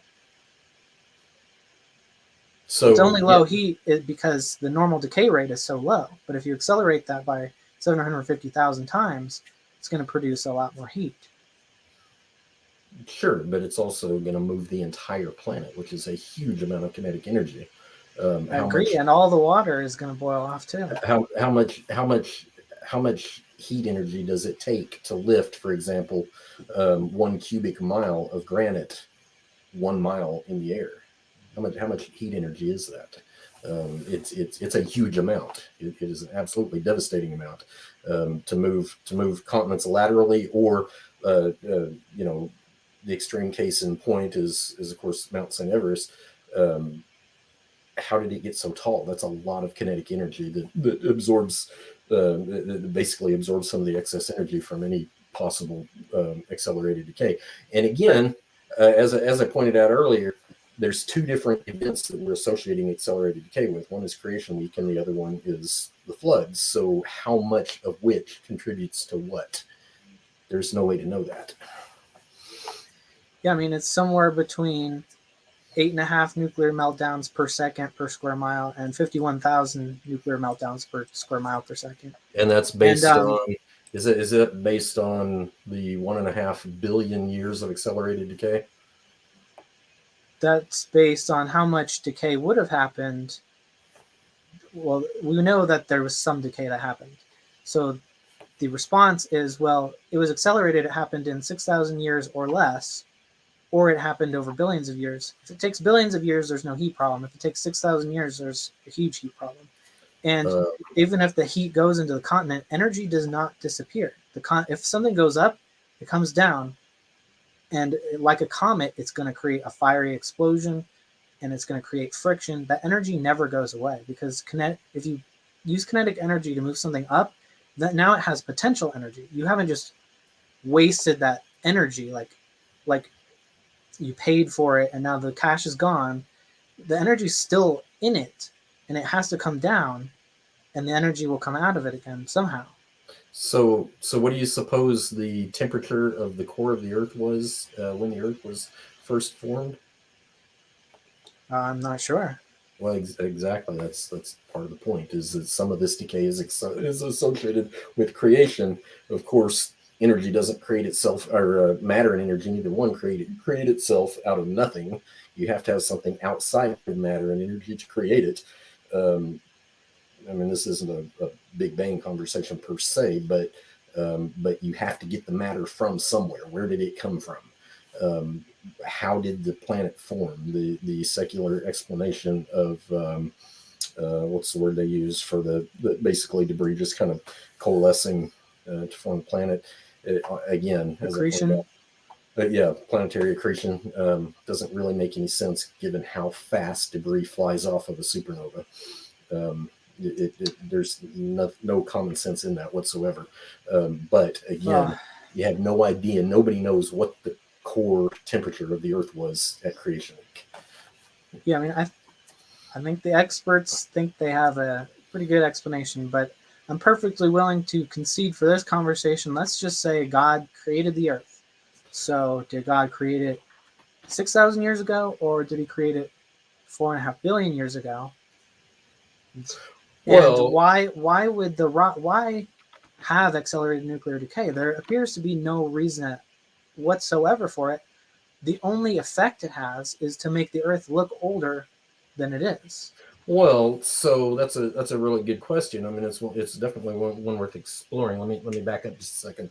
You said, so if God created the Earth, did He do it in 6,000 years or in 4.5 billion years? Well, the answer is if there is a God powerful enough to create a planet out of nothing, He's smart enough to tell you how long it took, and that's what the Bible is. It's the one who's outside of space and time, powerful enough to do it, and smart enough to tell you how he did it. So beyond that, what was your other point about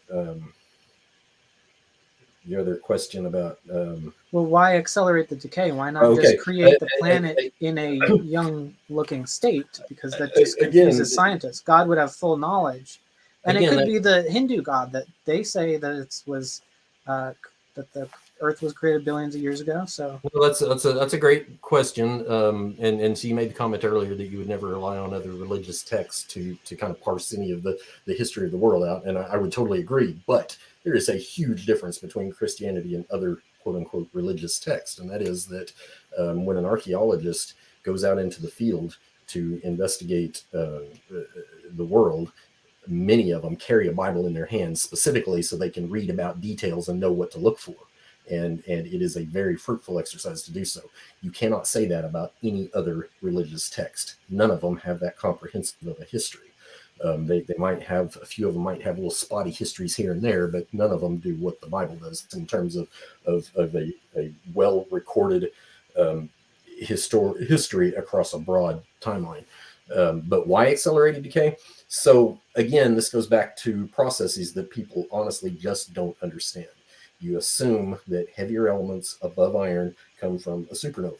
It's literally just an assumption. You don't know. What we do know is that heavier elements are basically endothermic reactions, and they absorb a lot of energy. So why accelerated decay? It may have been necessary to, basically the Bible says that the earth was created in and out of water, and it may have been necessary to create some of the heavier elements we find on earth. And another one, as has been pointed out before on this channel, is that heat is actually it's not a bug, it's a feature of the flood mechanism. So again, parse it out. How much accelerated decay went into creation week and how much went into flood week or flood year?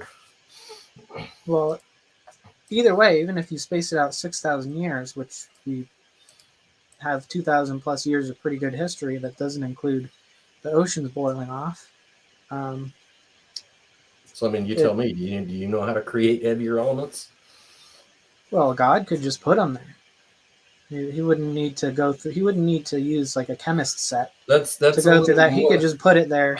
Just that's a say the word and it's there. That's a little more of a theological idea than it is a realistic idea, because theologically God does use processes, and so the God of the Bible is a God that not only uses processes, he's also the creator of the laws of the universe. And so one major theological point is that God does not break his own laws. Well, that's what accelerated nuclear decay is it's breaking the laws. It would you would have to be breaking the fundamental nuclear forces. No, that's completely not true. You can accelerate nuclear decay in a lab. Are modern scientists breaking? Yes, you can. You can accelerate them by a billionfold. No, you can have nuclear reactions. No, you can actually accelerate radioactive decay. No, that's not possible. It hasn't been done. There have been some studies that thought that they did it, and then they went back and reviewed the methods and tried and eliminated some variables, and they found out that it actually was not accelerated. I will say this, that modern scientists are actually kind of in the dark about this whole topic anyway, because they have kind of waffled back and forth over the years on whether things like solar storms and things like that could potentially create slight increases and decreases. And when you start actually looking at decay rates, they're typically calibrated against an idealistic curve against a single isotope. Uranium, pick it, whatever one it is, but that's what they're doing, is they're calibrating decay rates against what they consider to be a known standard. So yeah, I don't think their knowledge on this subject is anywhere near robust. but I think a little review of the open literature, and to be sure, it'd probably take some digging, but it is fairly well known that you can accelerate nuclear decay. Not in the mainstream sciences, and I looked up all the claimed instances of that, and there have been rebuttal studies that showed that it was some other variable that was, like for example, one of them, they were using a Geiger counter, and the ionizing radiation was causing the Geiger counter to, it was basically measuring the radiation from the environment and not from the actual sample. So they changed their methods and got completely different results. And there's that for every single attempt at overturning it. Or it's just a nuclear reaction, which a lot of people don't understand the difference between latent decay and a nuclear reaction, because they're kind of the same thing. It's just one is a domino effect. But it's just, if you're not colliding particles, that's the latent decay rate. Actually, if I could jump in here, gentlemen, because that is the first 20 minutes of the discussion. And of course, TRock, if you wanted to respond to that in a second, because that was the first 20 minutes and Snake kind of led the way. We discussed radiometric dating, accelerated nuclear decay, the heat problem. Great discussion, very intelligent dialogue going on. Definitely loving it. Did we want to kind of change gears here and maybe have TRock lead the way and give a line of evidence that he believes is a line of evidence that supports the young Earth creation model and is a problem for Snake's position, the old Earth creation model. Go ahead, TRock. We'll let you lead the way now. Okay, so I guess I'll go back to the lunar recession deal. I'm just curious because I see this so much. Why did you give a linear calculation for the recession of the moon? Oh, that's because that's the best possible scenario for, I guess, your side. Worst possible scenario for me, that would get the moon as close as possible, because if the recession is speeding up exponentially in real time, it was slower back then. So in reality, yes, the linear model is totally unrealistic. So the moon would be a lot further than the linear model allows, and the linear model is nowhere near crashing into the Earth. Sorry, say that again. The linear model is a lot further than the linear model allows? The linear model, if we rewind it, will get the moon closer to the Earth than the realistic exponential model. No, that's the exact backwards. No, because time moves forward. It's speeding up now.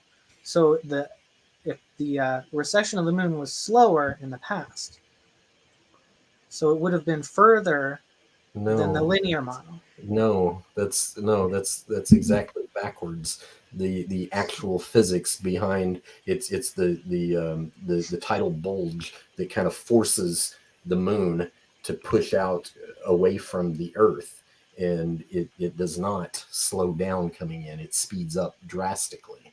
The gravitational pull becomes much stronger, and the tidal bulge becomes much bigger. And it's the size of that tidal bulge and trying to maintain a conservation of angular momentum that pushes it out faster whenever it's closer and slower when it's further out, because the tidal bulge just gets smaller and smaller as it recedes away from the Earth. That's why the recession is speeding up, because when it was closer to the Earth, it receded very slowly, and the further out it goes, the faster the recession.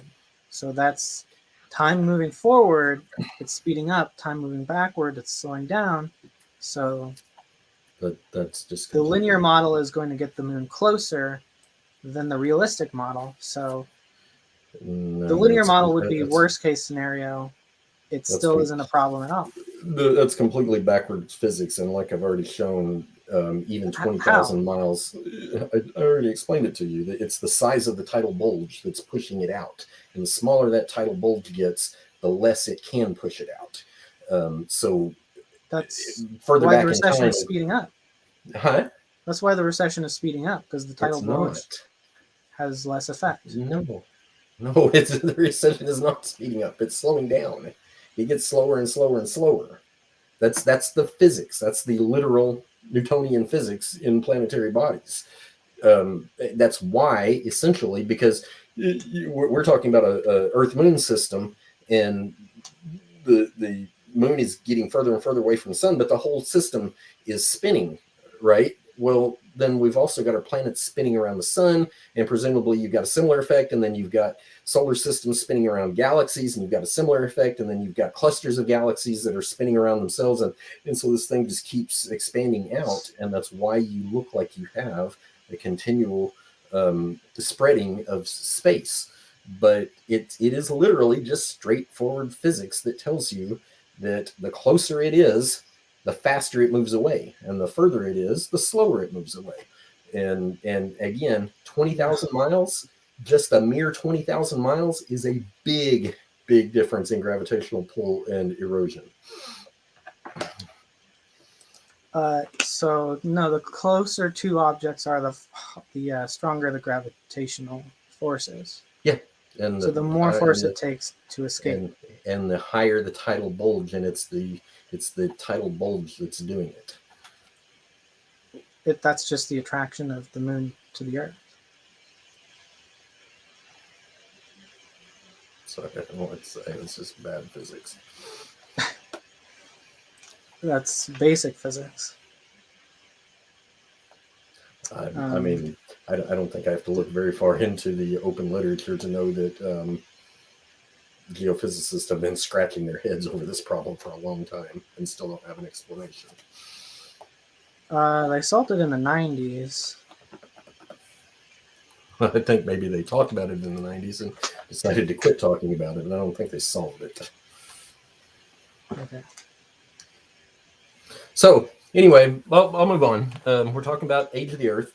One of the things that's always interesting to talk about is fossils and fossil assemblages and stuff like this. And I never got to this in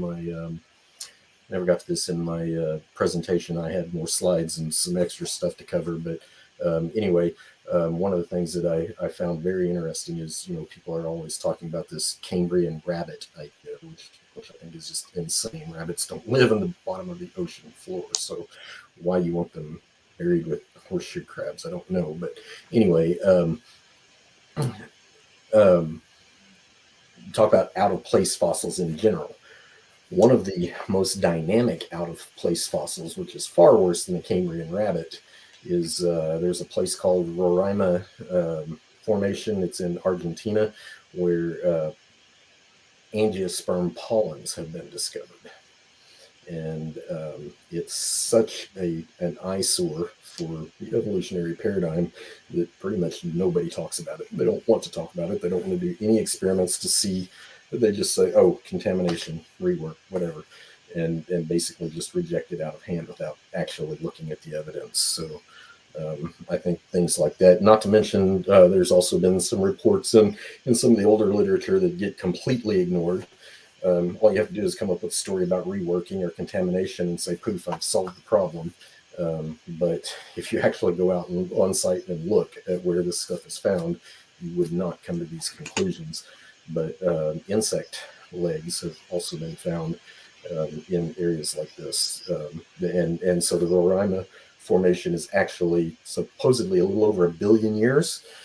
Compared to the Cambrian explosion, which was roughly 500 million years ago. So it's almost double the age of the Cambrian explosion. And so, of course, it's just, how do you get angiosperm pollen 500 years before the Cambrian explosion? Contamination is a legitimate explanation, but I would have to look at the actual stuff. If you wanted to link that to me. Let me see. There's an actual study. Yeah, there is a really good. I'm going to share my screen, Donnie, just so you can see this on screen, and I'll show you where to go look for it. And don't beat me up because I give you a creationist website, because they do actually link to some technical papers, and there's a very good article on it from Emil Sylvester, I believe.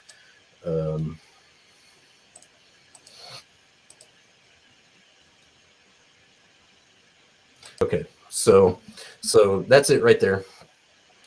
Let me see if I can. Oh, where'd it go?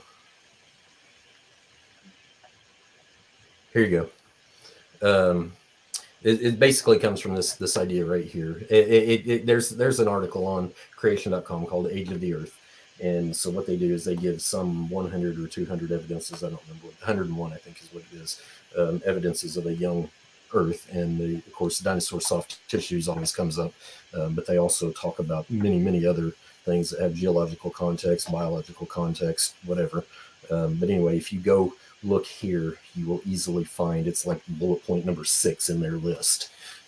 You'll find an article there and a link where you can go read, or you can just go into the creation website, go into their search bar and type in Roraima, Roraima, and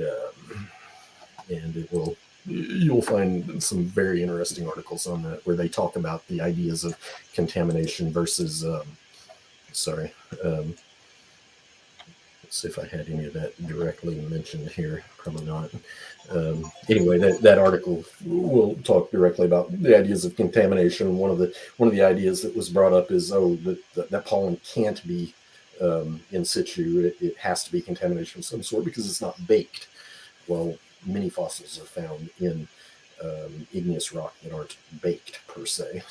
It's actually not uncommon, but part of the problem is that none of the mainstream scientists have ever bothered to do any real world experiments to validate it or invalidate it. They just kind of ignore it and hope it goes away. Well, as for the angiosperms, I know that there has been studies to address that. They're not just ignoring that. And the dinosaur soft tissue, the preservation has been explained by its discoverer, who is a Christian. Actually, that's an interesting comment. I mean, not all people who call themselves Christians actually believe what the Bible says. Some of them look at it more as a, kind of a, I don't know what the word I'm looking for, kind of a philosophical type approach to life as opposed to a practical history of the world. So it's completely... Well, everyone has disagreements about what exactly the Bible says, even within young Earth creationists. As long as you believe Jesus is your savior, I'll count you as a Christian. Okay, well, all that aside, that's not really relevant. What I wanted to get here at is the dinosaur soft tissue was actually first discovered in 1966, later, and that's in the literature, in 1977 again, then in 2001 and 2005. 2005 is, I think, the one you're referring to with Mary Schweitzer, and she did not give an explanation. Well, she gave an explanation, not the explanation. Is her explanation actually valid? Well, here's the problem. What she did was she conducted she actually said this, and I'm totally paraphrasing, but she said this kind of increases the need to do actualistic conditions. What does that mean? That's kind of a play on words more than... Sorry, what kind of condition? Actualistic is I believe the word she used. Either way, it sounds like what she was trying to say was how we would normally say realistic conditions. What really happened, what actually happened, however you want to say it. But what she did was she took her samples and basically created a heme, a very concentrated heme soup, condensed soup, soaked some bones in it for a long time, took them out, and I think she put them in water and set them up on the shelf and let them sit there for 2 years. Well, that's really, really misleading, because that does not at all reflect what happens in the ground. The actual tissue that was found had red blood cells with visible nuclei inside the blood cell, not on the outside. And so what she did not provide a viable explanation. She just provided basically what I'll call a placeholder for people to think about. That's really all she did. So I have been doing some research real quick, and So this is the importance of the repeatability and testability in science. So in response to the claims of the Precambrian pollen, um, there were some scientists that went out and collected samples from that same claimed area, and they tested 50 samples of the same strata, which Burdick had studied and processed, and not a single example of authentic pollen grain was obtained from any of these samples. And so, yeah, that's... Yeah, that word authentic is a little bit telling, because it sounds to me like they did find pollen. They just don't believe it was in situ pollen. They believe it was contamination. Yeah, I don't see why a scientist couldn't conclude something like that.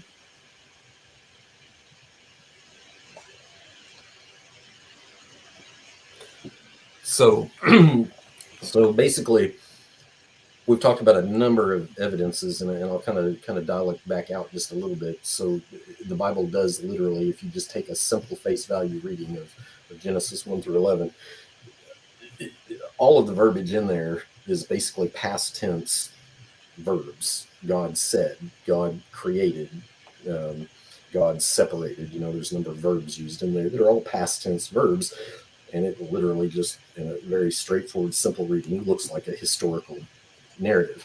And so if we believe that that is an accurate account, and we go out and we look at all this evidence, we find a huge swath of evidences that are very highly consistent with that. Here on the screen, of course, I've got osteocytes, red blood cells, blood vessels, fragmented DNA, flexible nerves, Ambopteryx. I kind of threw that in there as a last minute deal because I just stumbled across it. Ambopteryx is a supposedly an early bird. They speculated that it may have had membranous wings, more like a bat than a feathered wing like a modern bird. But anyway, they also speculated that may have been soft tissue that was actually preserved, whether it was pigments or whatever. But then you also have marine worms from 550 million years ago that are flexible, just like the videos you've seen of Schweitzer stretching little pieces of dino tissue. These marine worms have the same basic deal, fossil squid ink that was able to be reconstituted. The reference here to flexible nerves, that's what this purple picture is. Soft flexible nerves found in Triceratops bone at 25 micrometers. Anyway, super small with the original structure still visible. Anyway, the point is that all this stuff is highly consistent with a 6,000-year-old Earth, and most of the explanations proffered are like the Schweitzer explanation. Oh, we'll boil it in some condensed soup and kind of pretend that's an actualistic condition. I think that's stretching the imagination. So the reason people would do things in like purified manners in the lab is to eliminate variables. So you just want to see if the heme can create this kind of effect. Sure. And I would say that this, if we're throwing out the mechanism of preservation, if that's plausible, I wouldn't say that this is consistent with 6,000-year-old Earth. Well, I mean, when was the flood? 4,000 years ago? 44, roughly, yeah. There's still no reason that soft tissue is going to be able to be preserved over 4,000 years. That really doesn't. Well, I mean, that's not a bad point. To be honest with you, soft tissue probably caught almost all the creationists off guard a little bit too. But one of the highlights here that is almost never mentioned in this discussion is that when you talk about experimental, eliminating variables and all that kind of stuff, a huge amount of experimentation went into determining life expectancies of various types of tissues. And then when this stuff was discovered, they kind of just threw all that information out the window and said, oh, wait, maybe that was all wrong. Maybe the experiments we did don't really tell us anything. Well, that's not really very good science, because that is exactly the kind of science you would use if you were wanting to know how long your meat should last in the supermarket grocers, at the supermarket. It's exactly what you want to know. But probably the bigger point is that most of the numbers that are given for that are under extremely idealized conditions with very low temperatures and very stable, because one of the problems is in temperatures is changing temperature is actually worse than just about anything. So even at low temperatures, if the temperature fluctuates up and down, it accelerates the decay. But the problem, of course, is that this stuff is found in like Hell Creek, Montana. It's called Hell Creek for a reason, because it's kind of hot down there sometimes. And not to mention, a lot of these fossils are actually found very near the surface. As a matter of fact, I read an account where somebody had gone out and found a Triceratops horn fragment, and the way they described finding it was they basically, instead of how you normally think of a chisel and a hammer and kind of pecking out some hard rock, they literally just scraped away sediments with their hands because it was so soft, and they were able to just pull it right out. That's extremely open to contamination, weathering, that kind of thing. Was it mineralized? No, it wasn't mineralized. It was just bone. It was soft tissue. It was partially, horn isn't soft tissue. Well, I when I say, I mean original tissue in general, but as I understand it, that one may have been partially permineralized on the outside, but it definitely had soft tissue inside of it.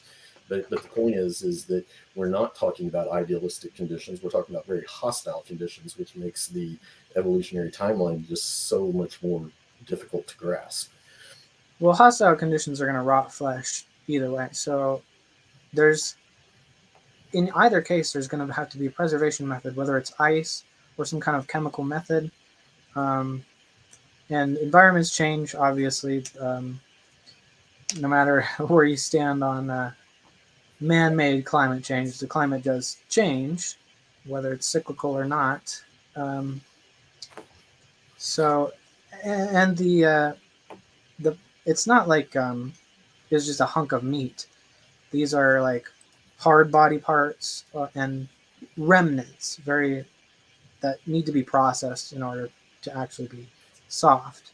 These are basically the shell of the cell, or impressions of blood vessels, and some collagen that needs to be reconstituted.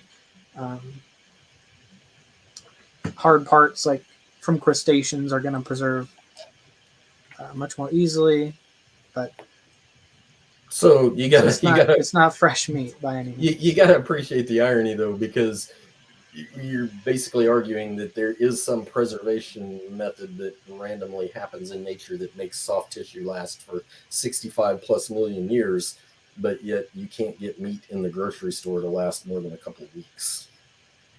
Well, it's still there. It's not edible. It's infested with bacteria. But well, the point is, though, that it's that uniformitarian extrapolation. You would think you could use it here and say, oh, well, I don't necessarily expect the meat to stay edible for 65 million years, but come on, it should stay edible for 2-3 weeks easily, a month. Come on, that's nothing. Yeah, it's definitely not fresh meat. Nothing close to fresh meat. It's barely even noticeable, like a microscopic scale. But have you that's seen one of the problems with when you bring up uniformitarian, there is really no consensus on how long it takes for the base proteins to degrade, because we haven't really witnessed total decay of the basic building blocks like collagen proteins. We don't actually know how long it takes for them to decay without something consuming it like a living thing. Yeah.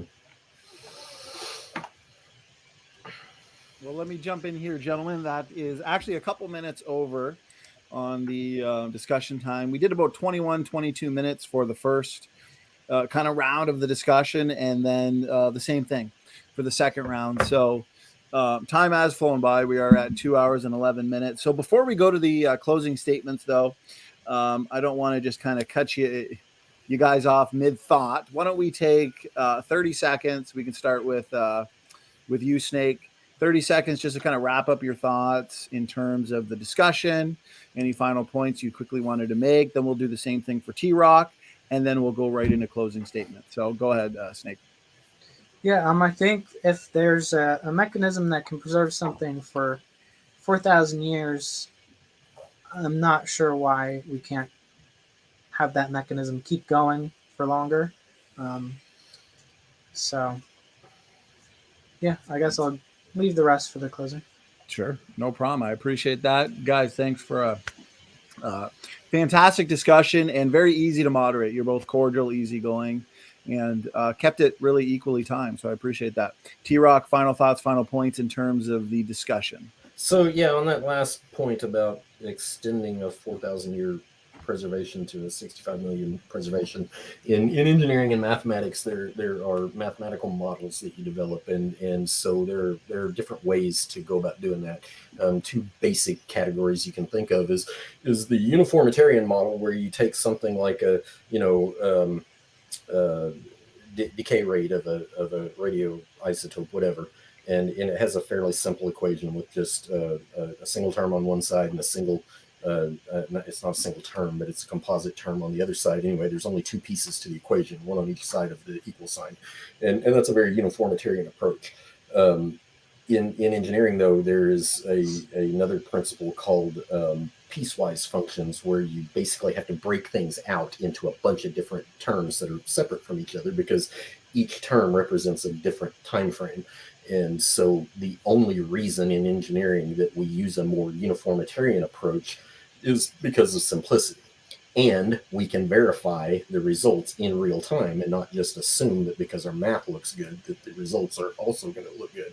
As a matter of fact, the exact opposite is usually true. That's why we build prototypes and stuff like that. So anyway, point is, that type of extrapolation does not work in real world engineering. There's a reason for that. So you have no consequences saying, grass evolved 300 million years ago or 100 million years ago or a billion years. You have no consequence of getting that wrong. It's not going to change whether your cell phone works. But in the real world, you have to confirm your calculations in real time to know that it actually did work. All right, I appreciate those final words in terms of the discussion. TRock. So now we're going to move into closing statements, and as we agreed at the beginning, looks like we'll have TRock give his 5-minute concluding statement first. Then we'll give 5 minutes to Snake, and then we'll get through some of these audience questions. So TRock, whenever you're ready, my good man, just let me know, and we can start the timer. Okay, I'm ready. Yeah, so I'll real quick, I'll buzz back through the heat problem. I don't think it's near the problem people make it out to be. I will readily concede that there is so much unknown about it. But you cannot ignore the fact that accelerated decay may have been a necessary feature of the creation week, and possibly a necessary feature of the flood. And so where does that energy go into? Nobody knows, because you don't know what the initial conditions are. Having said that, any particular model, if you reject any model because you don't have all the answers, well, evolution was out a long time ago and is still out. So no, we don't have to pretend we understand everything, but we do have to allow for a few realistic scenarios where accelerated nuclear decay energy was necessary to do something in creation and or the flood. So beyond that, the huge array of evidences for a young Earth, you can find them anywhere you want to look. It doesn't matter. Look in recorded history. You can't go back more than 4,000 or 5,000 years in recorded history before you just quit. And like the very earliest languages, for example, are extremely complex. There is no sign that they develop slowly and gradually from little scribblings on a rock or something like that. They start out extremely complex, just like the Bible implies they should. But anyway, it doesn't matter which venue you want to go into. It can be geology, it can be paleontology, it can be biology, it can be written history. Doesn't matter. You will find very strong evidences in virtually every single venue of science for a recent creation in an Earth that has not been here very long. So one of the points that I always like to make is that age itself. So there are, we didn't really talk about this much, but there's two basic concepts in age, and one of them is an absolute age and the other one's relative age. So generally speaking, we would say, as creationists, we would say that the secular scientists are fairly decent at the at the relative ages of things. A happened before B and B happened before C, that kind of thing. But their absolute ages are way off the mark, and there's evidences all over the world to suggest that would be the case. But one of the points I like to make is if you take something like a pencil, something as simple as this, there is not a single chemical physical test you can do on this pencil to tell you how old it is. Not one. There is nothing that you can determine the age of in an absolute sense without some sort of eyewitness reference to know that you are correct. Age is not something that can be measured. You can attempt to calculate it, but as we've already pointed out, attempting to calculate dates on rocks of known ages is just an exercise in futility, really, nothing else. But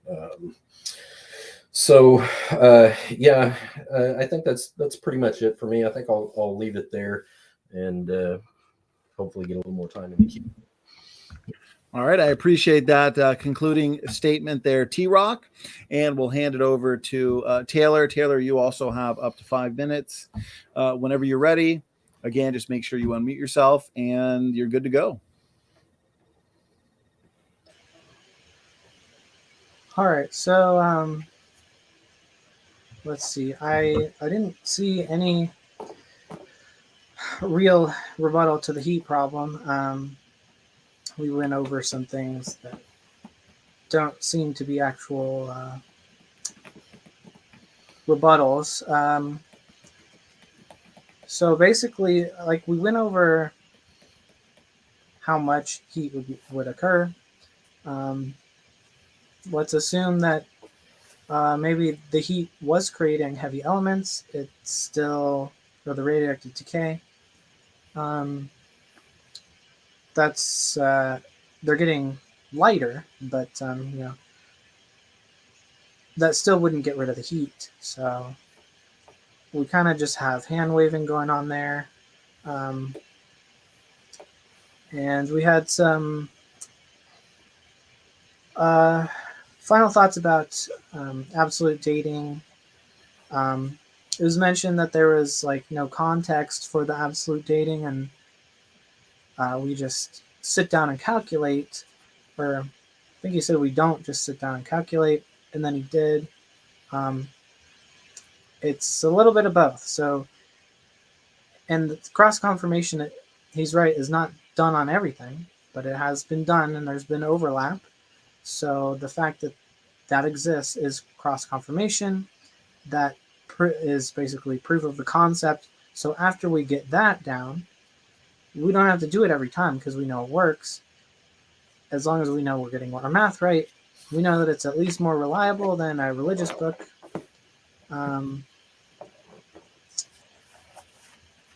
Yeah, and there was some speculation that daughter products can just be created simultaneously. I don't see why there's any reason to put speculation over actual observations. There might be some process that we haven't observed that we don't know of yet, but we can't go off of anything that we haven't observed. So that's where we're at. Scientific method just can only deal with observations. You can speculate with the scientific method, but of course you have to test those speculations for it to be anything more than a hypothesis. So I think there was maybe some confusion with the moon's recession and the moon's orbit speed. Let's see. But no matter how you slice it, the physicists have calculated that it would never approach the Roche limit and collide into the Earth. Some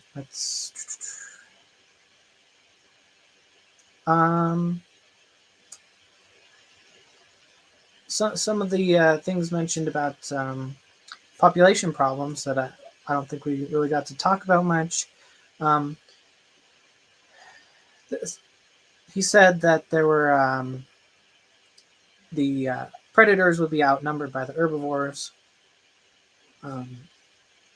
That's certainly going to happen, but the predators are going to increase in their population as food supplies increase.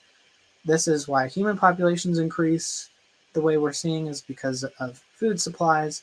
In the past, our populations were kept low because of the food supply. As soon as the food supply started increasing, so did our population. So it's a self-limiting system. You can't grow your population past the amount that you can feed your population. So it doesn't matter. Rabbits could be multiplying like tribbles and just exponentially just dividing hundreds of times a minute. It wouldn't matter. They'd run out of food eventually, and their population would collapse into a stable number where they could feed themselves. Or they'd go completely extinct. The other problem is 2 rabbits off the ark. I think that the actual biblical estimate was, what was it, 4 or 6 of the clean animals? But it doesn't really matter. So at 20 seconds.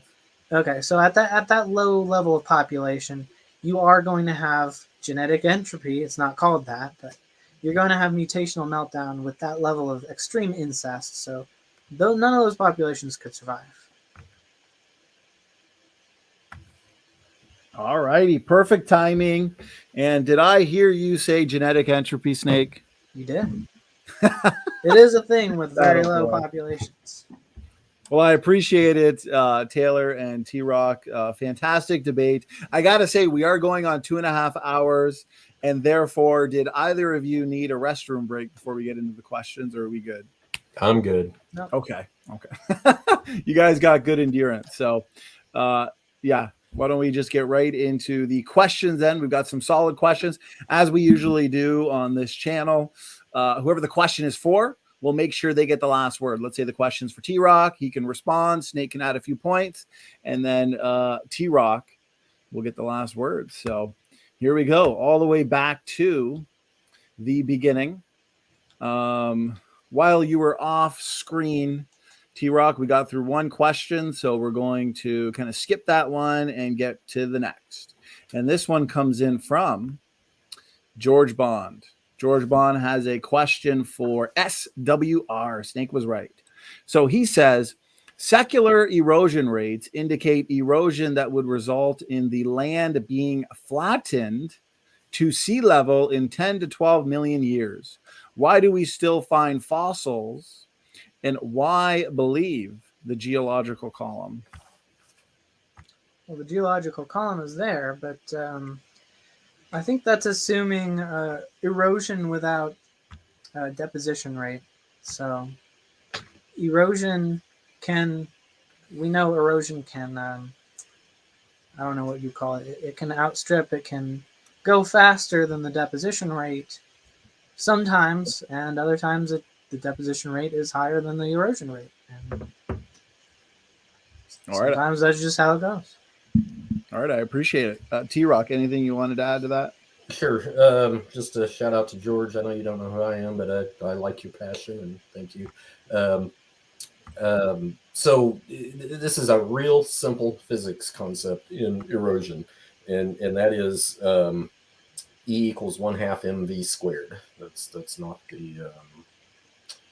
not Einstein's relativity. Of course, that's the Newtonian version. It's the 1/2, and the fact that the velocity is typically much lower than the speed of light. But E equals 1/2 mv squared explains a ton of things in the real world. And so that m, when you talk about erosion, you basically have to compare the mass of air to the mass of water. So water falling down and gravity of erosional sediments falling down, the energy level is much higher than the wind is able to do because the wind's mass is so low. So it's a completely valid observation to say, hey, why haven't the continents eroded flat by now? As a matter of fact, most continental coastlines are getting smaller and smaller. People have problems all over the world, from building a house too close to the shoreline and then finding out that, oh no, the shoreline's creeping in on my property, kind of thing. So totally valid observation.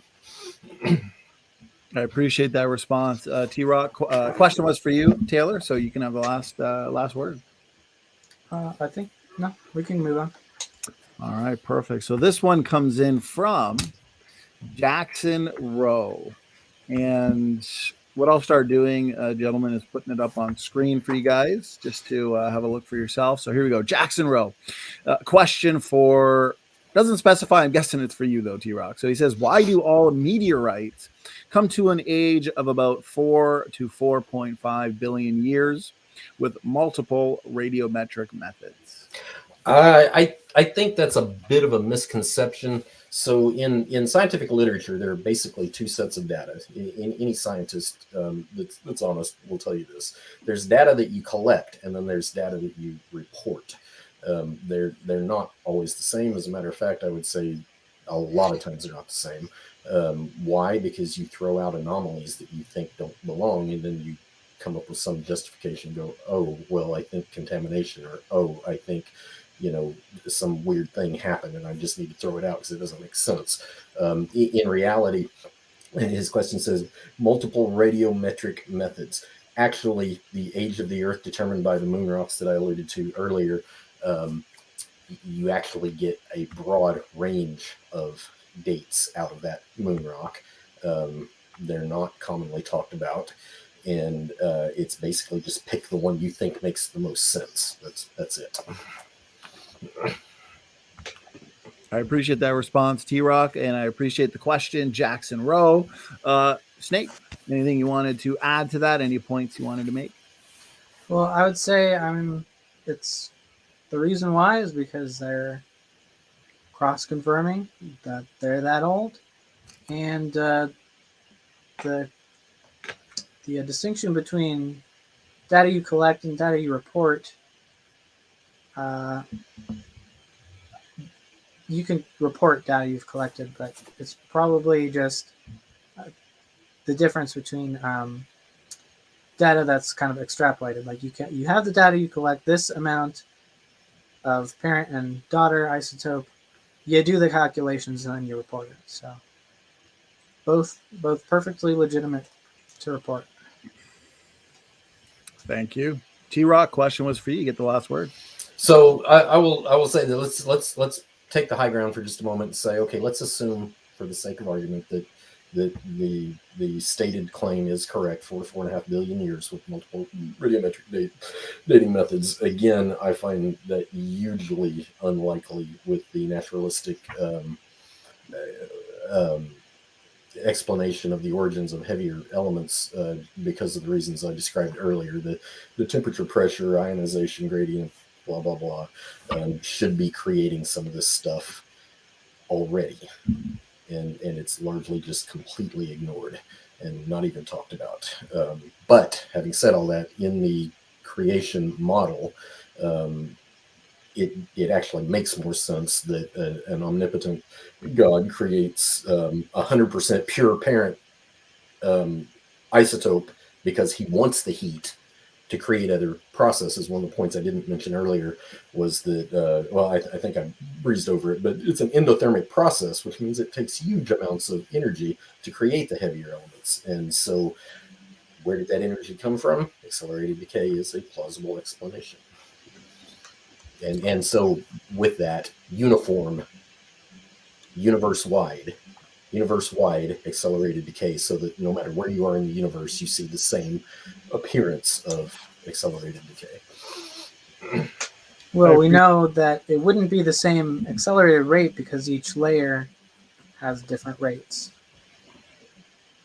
Go ahead, TRock. And each decay species has a different accelerated rate to kind of make them conform with each other. So I know we disagreed on this point earlier, but I will stick to my guns and say that accelerated decay has been done in a laboratory environment. And one of the trends that you get out of it is that longer half-life isotopes tend to accelerate faster. And then when you get into the shorter ones, they accelerate slower. So you can see kind of a correlation from long half-life isotopes down to short half-life isotopes. So it to me, it totally makes sense that you see some sort of normalized pattern. All right, let's move to the next question. I appreciate the engaging Q&A here. So we got some great questions and great responses from you guys. So this next one comes in from Iron Matt, one of our faithful members. I appreciate it, Matt. So he says, question for Snake. What is Snake's take on the moon getting farther from the Earth problem for deep time? I understand you guys discussed that in the discussion portion for quite a bit, but this came in, before that. So yeah, Snake, go ahead. Well, I mean, we discussed that, so my take. I know that there's been several papers. I think I'll have to look back on it and learn the technical aspects of it, but I've read papers. I've seen several more papers I haven't read that basically address this problem directly, and there's no problem with the math. So, all right, thank you for the response there, Snake. TRock, go ahead if you wanted to add anything. Yeah, so Taylor kind of mentioned a solution from the 90s, I think is what he said earlier. One of the proposed solutions, I think, if I'm remembering correctly, was that tidal locking of the moon. In other words, it may have actually rotated on its own axis at one point and then got tidally locked to the Earth, so we only see one face of it all the time, and that absorbed a bunch of the energy, blah, blah, blah. But you can see the obvious problem with that. It's kind of twofold. One of them is that it's just complete storytelling. For one, there's absolutely no way to test that. And the other problem is that you do have differential cratering on one side versus the other. And if the moon had been spinning in the early Earth billions of years ago, if it had been spinning at one time and had become tidally locked, two things arise. One is that the amount of debris floating in our solar system would have been much higher and much less concentrated in bands than what it is today, which means that any spinning at all in the early solar system and the early Earth-Moon system would cause it to be cratered pretty much equally all the way around because of the randomization of impacts. But that's not at all what we see. Instead, we see that all the debris as we see it today is separated into more or less neat bands, not totally neat. You get some random stuff occasionally, but point is that what we see today is consistent with the young Earth because we don't expect the debris to have ever just been randomly crashing into the moon. But you should absolutely expect that in a naturalistic paradigm. So as long as there are physically plausible solutions, there's no reason to assume that the young Earth creation model is the only explanation, since there are other plausible explanations. I don't think that there's any reason to ignore things like the heat problem, which don't have plausible explanations, just because we didn't physically witness the moon, even though there are several plausible explanations for how it got here. All right. Thank you, gentlemen. So the next question that comes in is from Cool Jesus. Thank you for the question, Cool Jesus. He says, question for TRock. Do you accept the relative dating of rocks in the column that Andrew Snelling and other young Earth creationist geologists have recently confirmed at the ICC 2020? The short answer is sometimes. I mean, you'd have to be a little more specific, and I'm a detailed guy, so I would like to actually look at the rocks to see if I think I would agree with what they say. But generally speaking, I said earlier, and I don't retract this at all, but I did say earlier that when it comes to relative dating, most creationists tend to agree more or less with the uniformitarian model on relative dating. It's the absolute ages that we think they're way off kilter on. But having said that, there is a big caveat, and that is the way you think of layers in the geological column. So relative, you have to kind of break it down, and you have to think about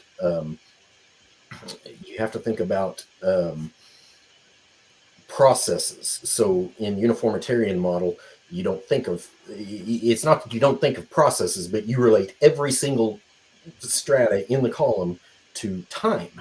And in a proper creation model, my take is that you don't think of it in time, you think of it in process. Now, time is an element of a process, but the utter uniformity utter uniformity of any given layer, where you see nothing but the exact same sandstone for meters upon meters upon meters, sometimes hundreds or even thousands of meters, that's not at all indicative of a time laden process. It's indicative of something much different. And so, do I agree with Snelling? There are several models out there, and this is going to kind of touch on post-flood boundary. Anyway, maybe the greater point for this particular question is probably that when you look at layers, multiple layers can be laid down simultaneously. And because uniformitarians think of them as being laid down sequentially over time, and I'm saying that's an improper way to look at it, because actually in real flume experiments, they're laid down horizontally, not vertically. So relative dating that they give, maybe you have to make some dividing lines in there, not just, hand wave it all to one kind of process did everything. So I don't know if I can really expound any better than that, but I think it's a highly subjective idea to assign relative dating across the board. Well, I appreciate the thorough answer there, TRock, and a good question. Snake, anything you wanted to add? Well, along the lines of layers being needing to form quickly, well, we know that, for example, the limestone, it would be physically impossible for it to form at any rate faster than about 100,000 years. So, and that's just the thinnest part of one layer.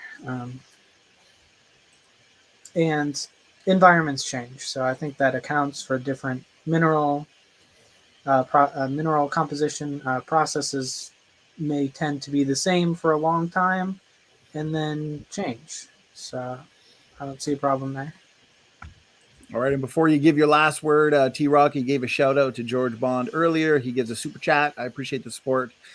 George, that will cover my Friday night pizza. Me and George both share a love for pizza. So he says TRock rocks. He says thanks for the shout out. So thanks, George. Of course, it's God's world. He's the one that did it all. So we just get to enjoy the fruits of it.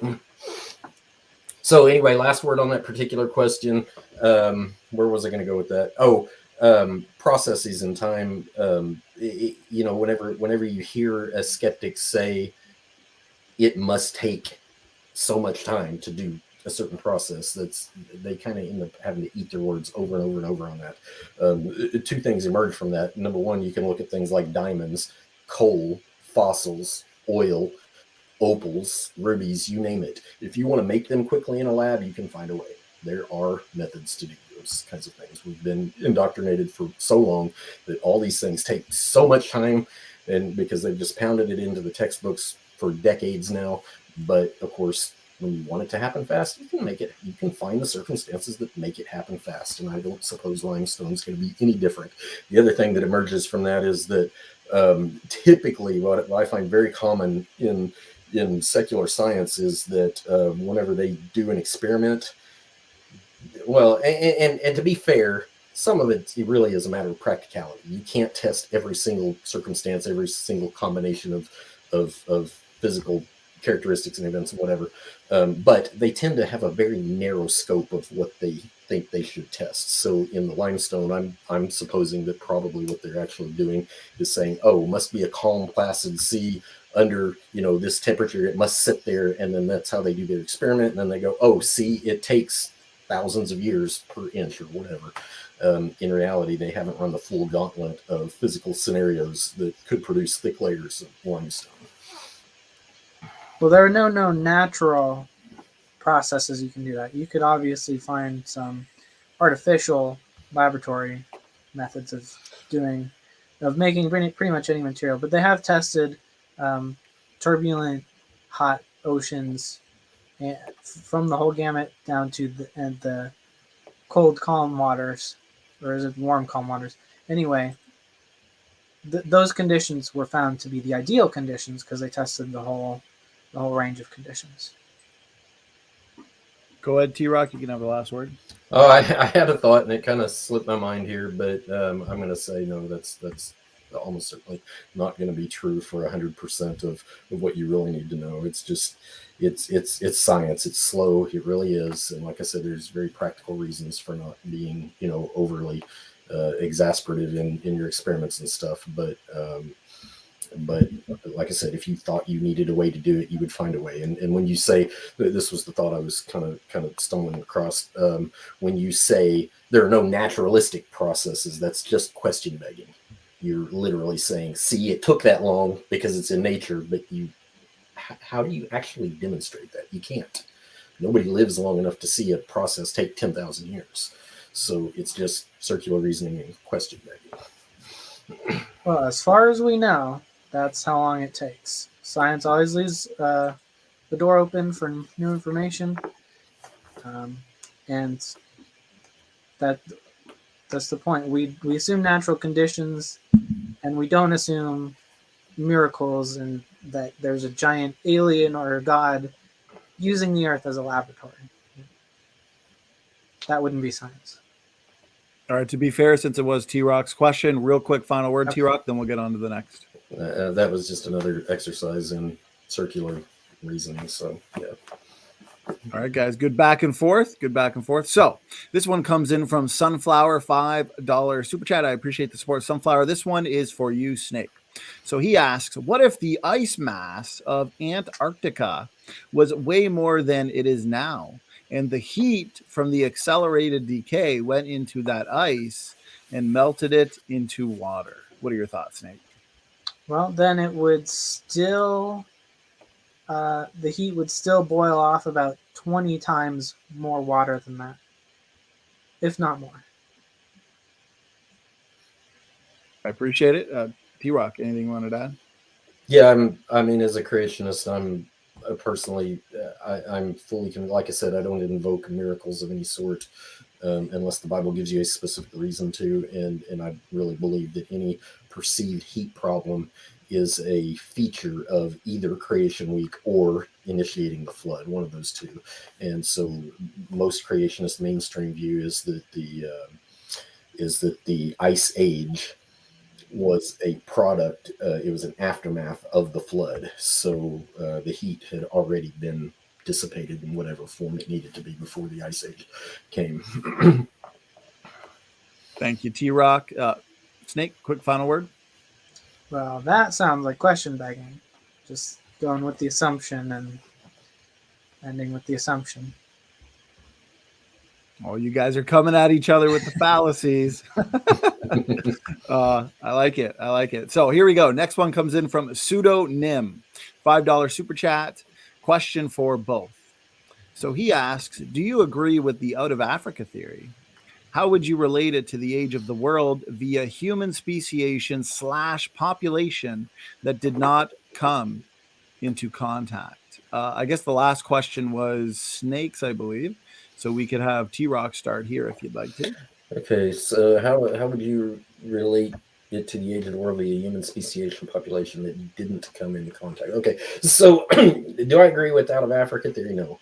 It looks to me like a just kind of a way to circumvent biblical history that's much more sound in origins of man. So in the biblical chronology, after the flood, shortly thereafter, you have the Tower of Babel, which is in the Middle East, not in Africa. And one of the things that happened there, of course, is that it was shut down very quickly and people were scattered. So the larger populations did grow out of Africa, i.e.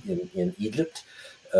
So could that kind of give an allusion to the idea that human history started in Africa? Maybe, but again, it's written history, and so to the idea of circular reasoning based on, it's not circular reasoning at all to agree with written history. It's what you do when you want to know who the first president of the United States was.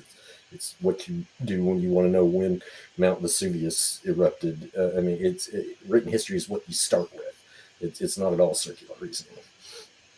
So yeah, that's it. Thank you.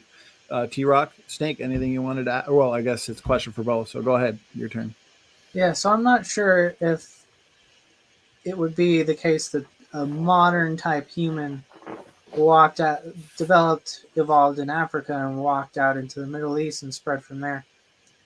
It seems like near human ancestors and cousins came out of Africa and spread up into Europe, probably Asia, because there are the Neanderthals in Europe, mixed with humans. But in general, the hominid species came out of Africa and radiated through the Middle East to Europe and Asia, etc. And how would I'm not sure how to answer the other part of the question. How would I relate it to the age of the world? Recent compared to the age of the world? Is that, I'm not sure if that's what pseudonym wanted. But.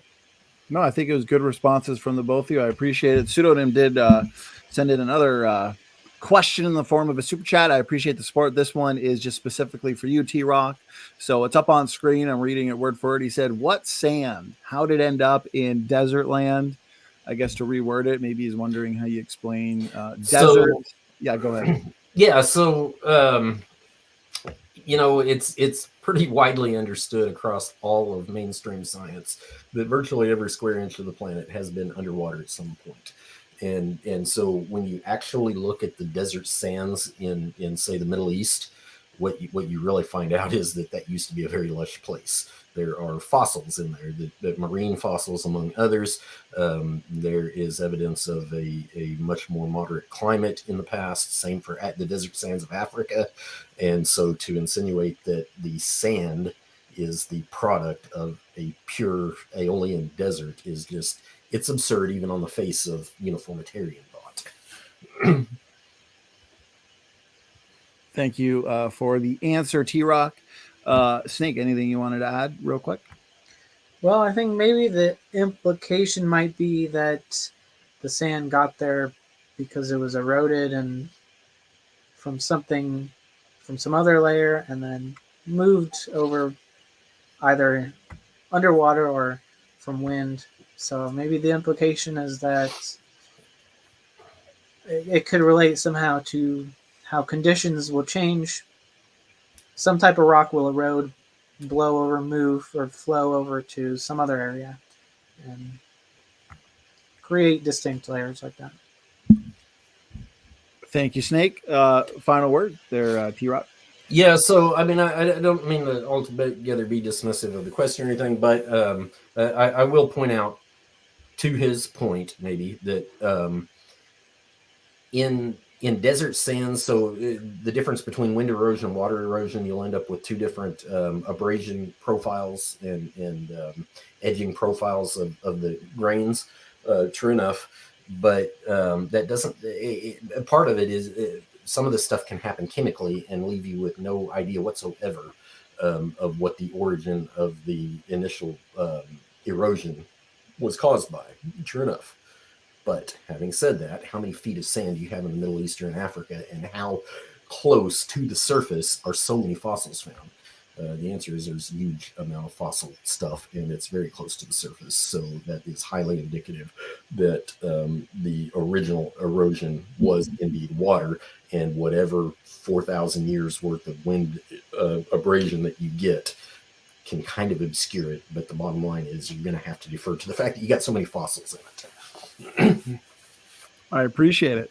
This next question again is for you, TRock. Looks like we've had a good, healthy balance of questions for the both of you tonight. Lots of good questions from the audience. So this question comes in from Luca Medugno, who will be here in 2 days debating the film free on the feasibility of of Noah's Ark. So Luca, I appreciate your question. He asks, we can get the radiometric dating to the calendar year of Mount Vesuvius eruption when Pompeii was destroyed. How so if the method is not working, TRock?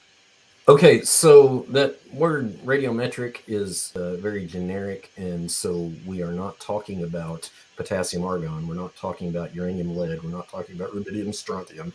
None of those would give you an age down to the year. The one radiometric method that might would be carbon-14. And so here's the interesting thing about carbon-14. Now, two things out of this question that you have to recognize. Number one, how did you know you got it to within a year? You know it from written historical records. That's how you know. Otherwise, you wouldn't. You'd just be going, oh, well, maybe it's correct. If the records weren't clear enough, you might have a little bit of guesswork, but you would only know if you got it to the year is if you had good historical records to tell you that.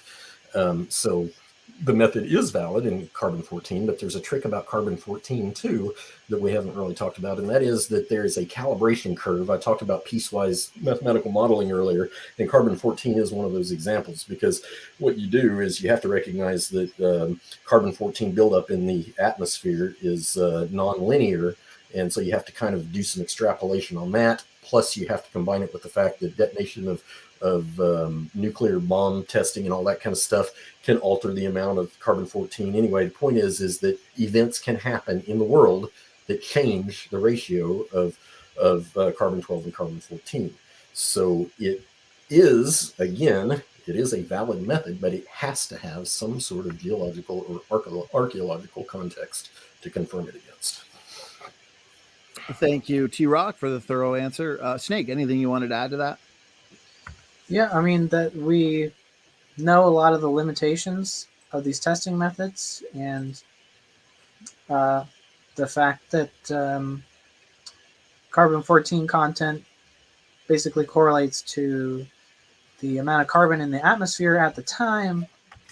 You would need, it's probably not going to be linear at all times. You would need to have variable rates or variable conditions. So, but the method was proven. They obviously can figure out what kind of things they need to adjust for. And we know the limitations of a lot of this stuff. And obviously we're always open to learn new limitations, but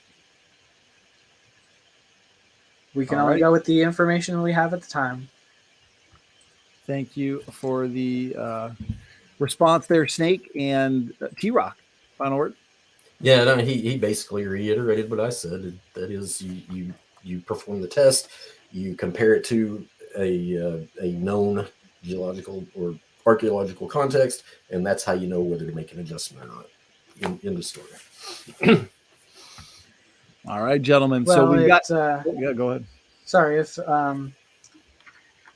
that's kind of the process of learning how it works. But once you have your methods down, the method is kind of the method is proven at that point. So you can use these cross confirmation methods, and then moving on, you know that the method is sound.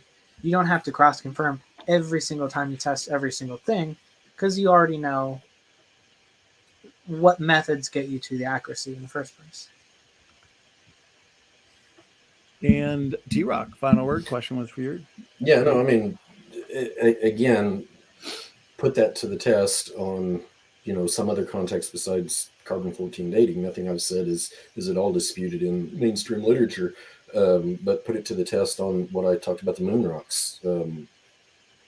How did you verify that? How do you even know? Like I said, they literally did get multiple responses on dates from those moon rocks, and they just picked one. But how do they know whether they picked the right one or not? There's no geological context to compare it to other than, oh, we found it, off of the planet Earth. Well, that's why you take multiple samples and test it multiple times with multiple different methods and multiple different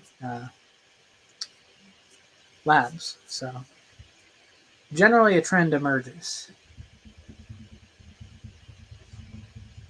I would agree. A trend emerges, and the trend is that you can actually get future dates from some of these exercises, and you can get bizarre old dates that don't make any sense in the uniformitarian view either. So yeah, a trend emerges, and that is that if you had to be as reliant on those dates as you have to be in, say, structural engineering, you would never let evolution storytelling fly, because it wouldn't. Well, the All right, trend well- eliminates those anomalies like future dates and things like that.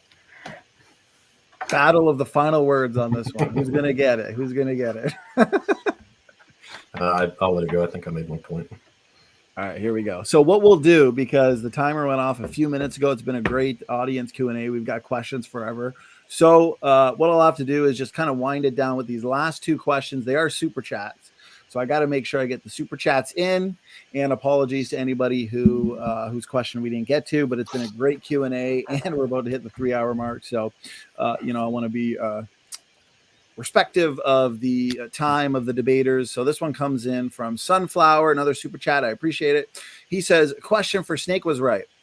This is kind of bouncing off of what you guys discussed earlier with Sunflower's previous question. He says, whatever the amount of ice is, why isn't it viable that there was way more ice and it absorbed the heat from the accelerated decay and melted? So taking in just the kinetic energy from subduction, the friction, and just the decay series of uranium, not including any other decay series, we would boil off 300%, well, 400% ocean given over 25 times over. So let's assume on top of that the entire Earth had an ice crust that was as big as 4 times the ocean. It would still boil. It would still have left like 20 times. You could still boil off that amount of water 20 more times. So, and that's the low, super low estimate of heat. Thank you for the response. Snake, anything you wanted to add, TRock? Yeah, I'll be brief. In concept, of course, the ice can absorb some heat. True enough. So I don't want to be altogether dismissive, but to have that much ice, you have to have some kind of geophysical mechanism that makes it possible to have that much ice. And as far as I'm aware, there are no creation models that would put that much ice either before or during the flood. Most of the models that I'm aware of that are taken seriously would say that the ice age started about 100 years or so after the flood and lasted about 500 to 700 years.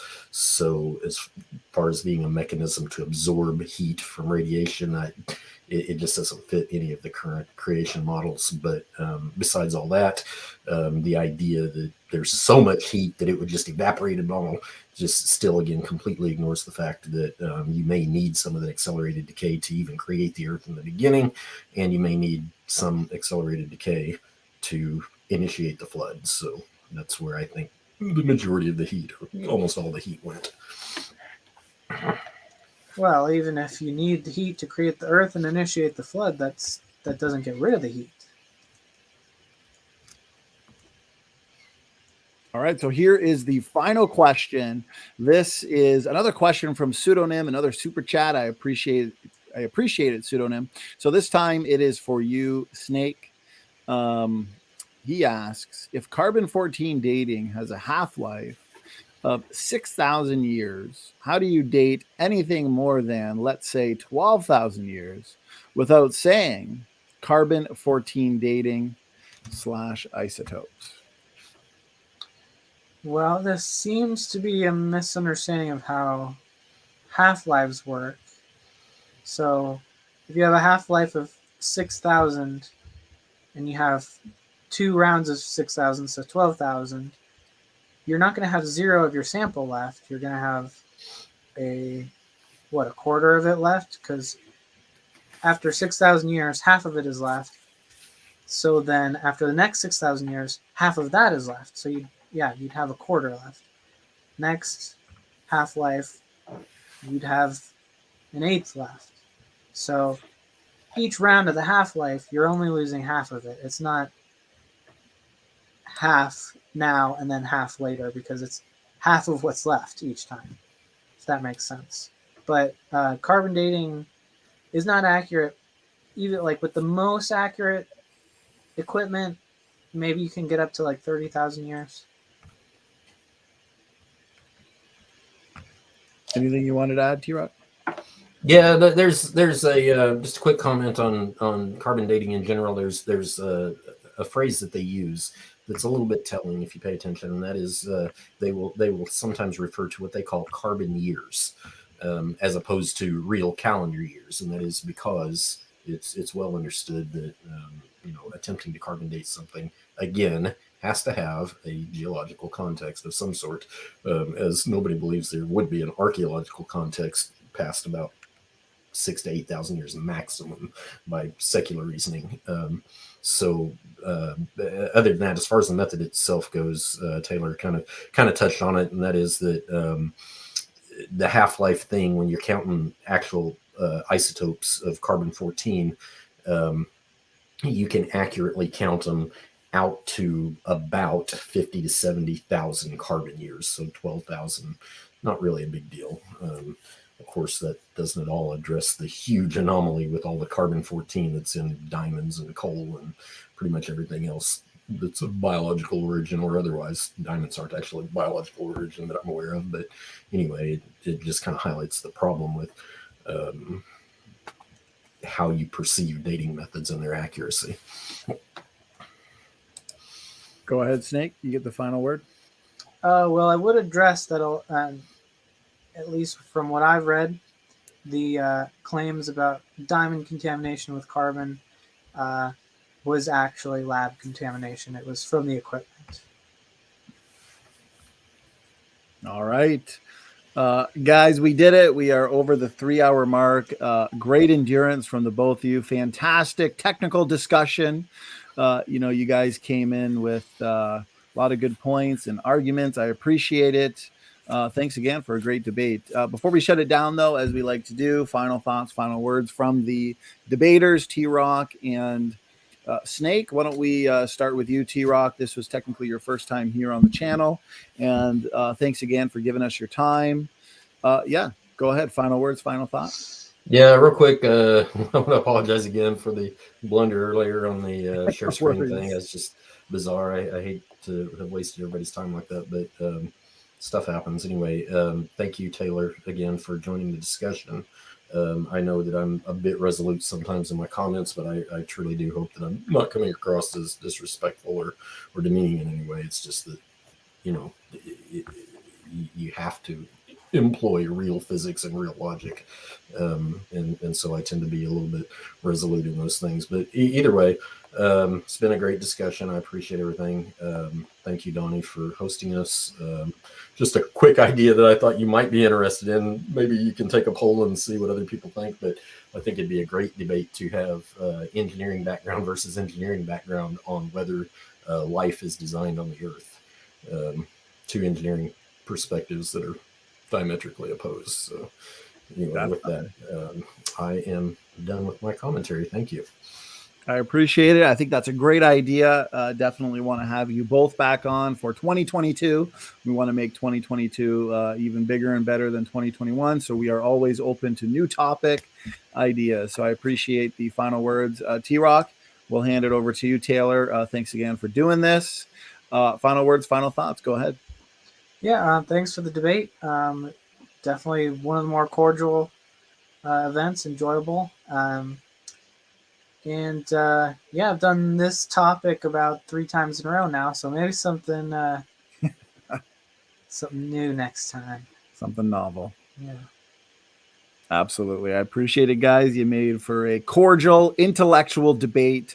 I appreciate you both giving us over 3 hours of your time. TRock, I appreciate you giving us not one opening statement, but 2. So you guys have deserved and earned a night off now. So I appreciate it. Thank you to the audience as well. Thank you for all your questions, comments, super chats, and super stickers. We'll see you in a couple nights for the feasibility of Noah's Ark between Luca and the film Free. So until then, standing for truth, is out, and thanks for tuning in.